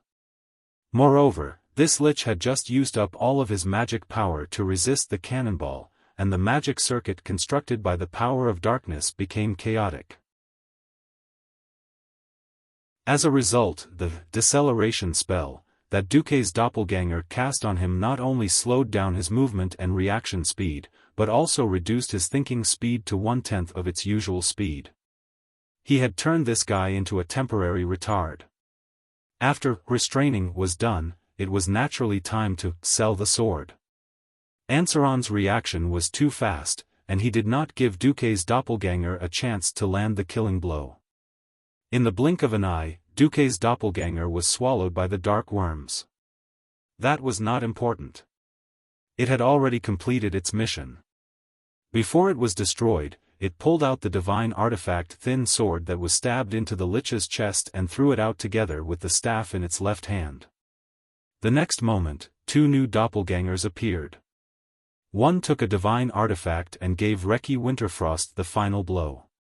The angel statue of Obsidian Queen gently stuck between Reki Winterfrost's eyebrows. The retard was further aggravated. At the same time, unbeknownst to anyone, a massive amount of information was forcibly extracted from Reki's mind. On the other side, the narrow and slender golden holy sword revealed its blade, and with a perfect horizontal slash, Reki Winterfrost's skull flew into the sky. The next moment, a third doppelganger appeared and took Reki's skull away. Then, all 3 doppelgangers disappeared at the same time. Over there. A double-headed giant sword that only the Lord of the Abyss had turned into a killing weapon that fell from the sky. It slashed through the sky and landed in a huge crater at the front of the island. It was only at this moment that the big shots of the Burning Legion realized that there was actually an Alliance powerhouse who was so daring as to hide in the crater and control a doppelganger to completely kill a Burning Legion commander. Capture him. From the center of the island, Archimonde's thunderous roar of anger came. That's right. Even if Reki Winterfrost was a weakling, he was also the commander of the Burning Legion. How could the Burning Legion face the fact that they were toyed with by a mere human who took the head of their enemy's general as easily as taking something out of their pocket? Where would Archimonde's face be? Several extremely powerful auras suddenly erupted on the island.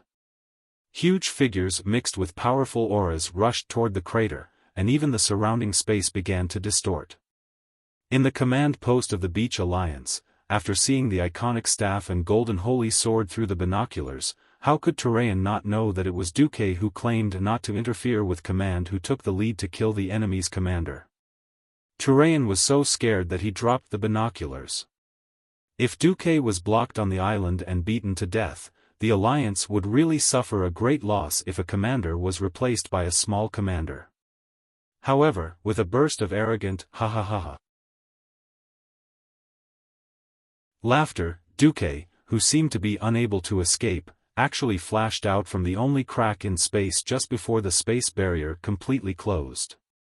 Looking at the flash light that extended from the Devil's Island all the way to the beach, Turayan's heart that was hanging in the air finally relaxed. In the command post, the light flashed, and Duque revealed his unique figure. He was wearing a swordsman's uniform, holding a staff in his left hand and a sword in his right. Seeing the number 1 Archmage and Supreme Commander of the Alliance ignore his duties and steal the job of a thief, and even risk his life to infiltrate the enemy's rear, and he succeeded. Turayan could not help but feel angry. Your Excellency Commander Duke Marcus.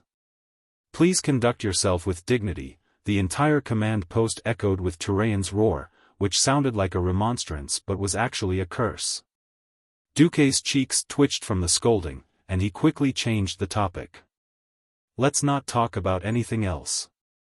Hurry up and get this thing done, I'm not a professional. With that, Duque threw Reki Winterfrost's miserable head to Turayan. Anyone with a little bit of evil would be able to sense that Reki's ferocious skull was surrounded by violent resentment. If it was not handled well, it would not be unusual for it to attach itself to an unlucky person and resurrect.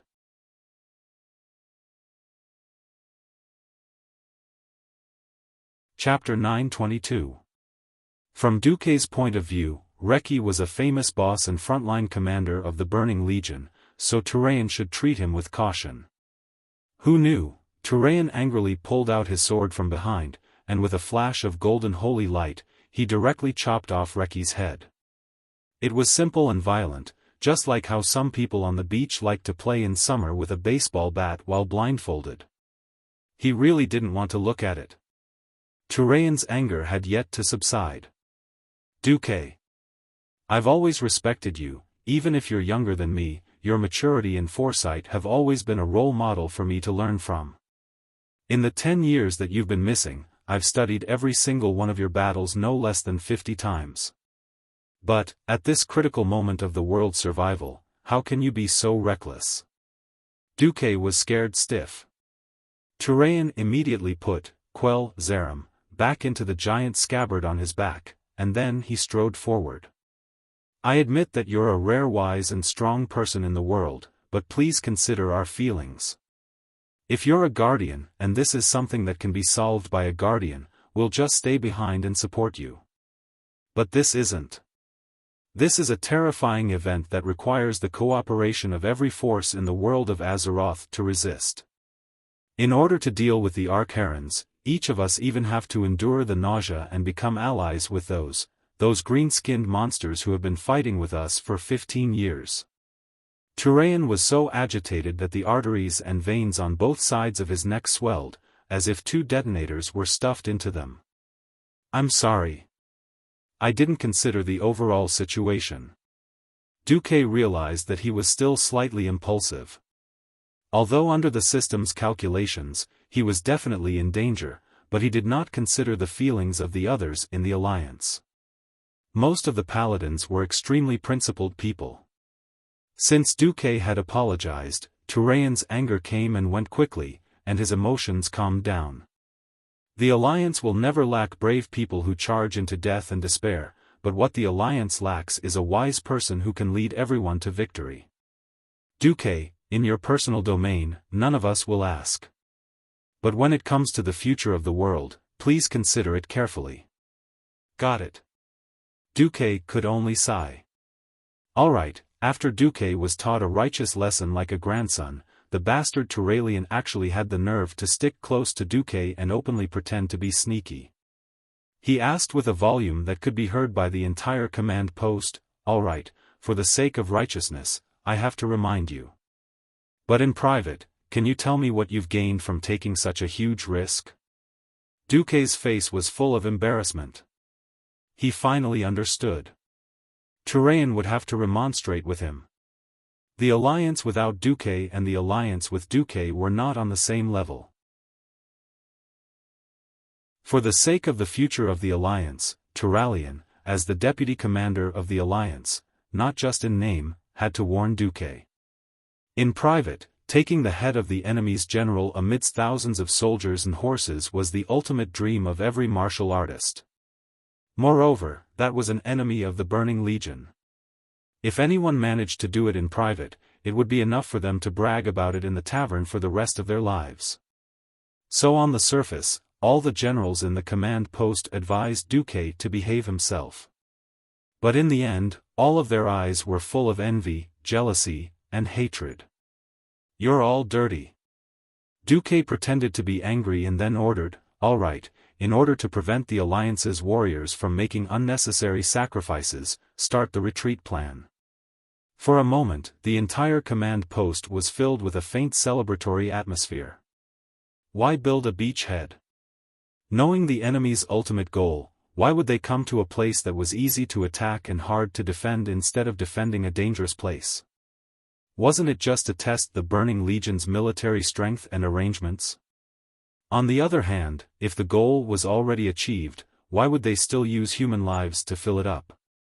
That's right, in that instant, Duque had already read the information he wanted through the system elf in Reki Winterfrost's scattered consciousness after the attack. In the eyes of ordinary people, it would be a large amount of messy and useless information. However, Duque had the system elf. No matter how complicated and messy the information was, after being sorted out and summarized by the system, he could still deduce the number and composition of the Burning Legion's military strength. The Alliance troops on the beach began to retreat at high speed. The Burning Legion discovered something that drove them crazy. When they seemed to be able to catch those Alliance dwarves with their claws, it was as if a rope had pulled them.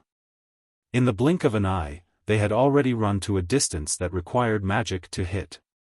When they were preparing their magic, those dwarves with short legs had already sat in smoking cars and ran to a place that could only be reached by long-range ordnance. When Anaron ordered the Air Force to chase after them, countless huge nets were shot out from the ground, covering all the gargoyles on the ground. When the Dreadlord pulled Ice Dragon over, everyone in the entire position had run away, leaving only landmines on the ground. That kind of resentment almost drove Anaron, the Dreadlord who was forced to command, mad. The Alliance's beach garrison, along the long-planned retreat route, ran quickly and without disorder. During the retreat, there were all kinds of traps and cover for each other, so that the losses of this group of troops could be said to be light. Duque did not retreat with the army.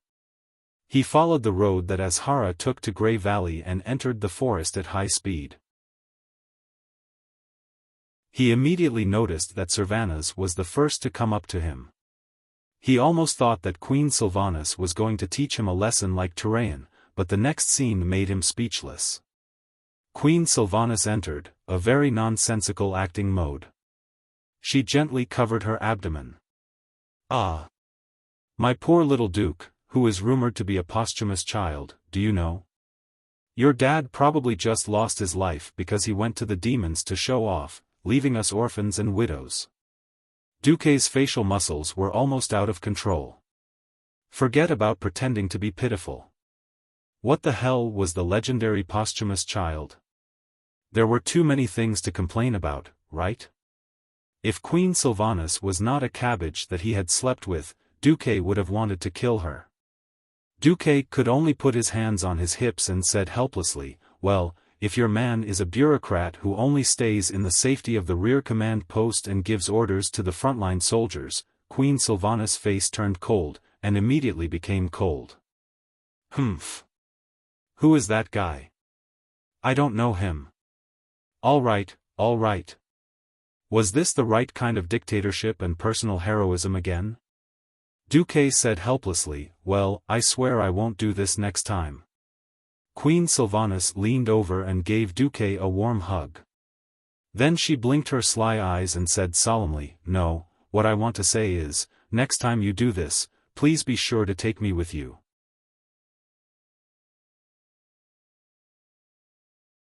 Chapter 923. That's enough, you guys. Stop messing around. Duque was so angry this time that his nose was crooked. However, this Queen Sylvanas was the Queen Sylvanas he was familiar with. An extremely courageous heroine. From another perspective, she was also an expert at courting death in fancy ways. As her man, Duque had come to kill the general and capture the flag. Queen Sylvanas was also itching to do something. Sigh, why can't Sylvanas learn from Sasha? Wouldn't it be great if she had the attributes of a good wife? Duque rubbed his forehead and warned Queen Sylvanas, "Don't play with fire. I might succeed the first time, but I'll definitely die the second time." "Of course I understand. I'll listen to you. This isn't Eversong Forest, anyway." Alright, Duque seemed to have found the crux of the matter. If this was the homeland that Sylvanas deeply loved, then no matter what, he would resist step by step and inflict the greatest amount of damage on the Burning Legion. At this moment, in the tribe's camp at the foot of the mountain, Grom was grinding his teeth. There was no first place in literature, and no second place in martial arts. He had fought with Duque and Duque's subordinates for more than 10 years, and had even been saved by Duque. If Duque was still that despicable person who only knew how to hide in the army and play tricks, Grom obviously wouldn't care. Now that Duque had suddenly done something so exciting, Grom, the self-proclaimed #1 warrior of the tribe, really couldn't take it anymore. Humph. That kind of thing, I can also do. Grom was too old, and Thrall couldn't control him. But Thrall used his wisdom to solve this matter. Grom, do you mean you can kill that lich, or do you mean you can run away like Duque after killing the lich? After thinking about it for a moment, the mighty Hellscream deflated. If it were him, he would have nothing to fear against Reki Winterfrost one-on-one. If he had to charge through the army at the front and kill a high-level lich, he wouldn't even have a 30% chance.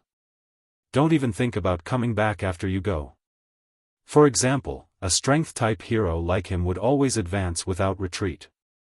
Once he went up, he would either return with a complete victory or he would not be able to return. There was no third option. Of course, the images that Duque sent them couldn't be the slightest. It was like showing an old 640 to 480 resolution TV to outsiders, while showing your own family members the legendary 8K ultra-high definition TV. The only thing the Horde and the Night Elves knew was that Duque had killed a Lich commander of the Burning Legion. In a sense, this was a form of protection for Duque, but it was also a form of flexing one's muscles. 2 hours later, Duque arrived at the tribal camp at the foot of the mountain. There was no welcoming or murderous hostility. Sal, Wujin and Grom just received Duque. "What is it?" asked Sal. "Nothing. I just have some information about the Burning Legion to share with you." With that said, Duque took out a bunch of figurines, or rather, monster models. The models were sculpted with Hand of Magic under the control of the system. This was the Azeroth version of 3D printing. Sal's pupils constricted in an instant, and his eyes were firmly attracted by the monsters that Duque took out. For example, this dog-like monster was covered in scarlet scales, with black barbs on its back and 2 huge white horns that looked like bull horns growing out of the front part of its neck.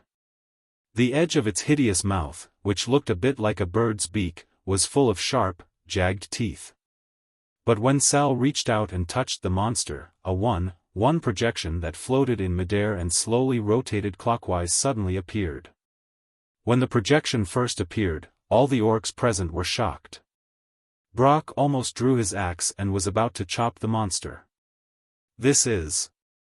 Sal's attention was attracted by the orc language scroll below the projection of the monster, and he subconsciously read it out: Devil Hound, special skill, mana burn, mainly for spellcasters such as shamans. Sal immediately realized what Duque had done. This was Duque sharing information with the tribe in the simplest and most straightforward way. Perhaps it could be considered that Duque was pretending, but no one could deny that without Duque's information, the warriors of the tribe would have had to pay with their lives to test it out. For ease of reading, it was also translated into orc language, and the key skills of certain demons were marked with red circles. Most orcs were illiterate. Living in the wilderness for the first half of their lives, coupled with more than a decade of imprisonment, few orcs understood orc language. Fortunately, Sal still had some shamans who were captured when Zol attacked Azeroth. Otherwise, he really wouldn't have enough people to explain to the warriors. Simple text explanations weren't that straightforward, but with the 3D projection, as long as the orcs weren't too stupid, they would be able to remember what kind of enemy to deal with. For Duke to do this, it was really considerate of him. Sal very straightforwardly bowed to Duque. "I thank you on behalf of the tribe. You are a true gentleman." Duque accepted Sal's bow calmly. "When it comes to dealing with the Burning Legion, our interests are the same. Moreover, I can't get the most accurate information. This is only the general situation. Please adapt to the situation on the battlefield. We understand. As if remembering something, Sal asked again, how long does the tribe need to last? Duque cast a slightly melancholic gaze towards the top of the mountain. It depends on the night elves. But when the tribe needs to retreat, the alliance will cover you. Regarding this answer, Sal was both helpless and nervous. If they weren't forced into a corner, the tribe definitely wouldn't cooperate with the alliance. No orc would feel comfortable thinking that their escape route was in the hands of the alliance, their archenemy for more than a decade. Unfortunately, no one had a choice. The terrain of Mount Hyjal was very special. It was low in the west and high in the east, and the entire mountain path was S-shaped from west to east. Coupled with the super-powerful array set up by the three dragon aspects, even the Arch-Herons had to obediently go up the mountain from the west foot. Who asked him to be summoned to Azeroth, and his strength was halved. There was no battle that day, but not many orcs could sleep for the whole night. At the foot of the mountain, countless dazzling meteors cut through the night sky, whistling as they smashed into the Grey Valley area in the south. The Burning Legion was famous for their three light maniacs: steal everything, kill everything, and burn everything. Otherwise, why would so many races in the universe hate the Burning Legion? They had thought that the Burning Legion would take a shortcut from Azeroth, cross the precipice, and directly kill their way to the foot of Mount Hyjal. Otherwise, they would have to take a detour through Grey Valley and Fellwood Forest and obediently come from the front. Who would have thought that they guessed half right? You're tuning into the Xiaofan's Wuxia Tales YouTube channel. Don't forget to subscribe and join us on this journey to catch the most captivating stories.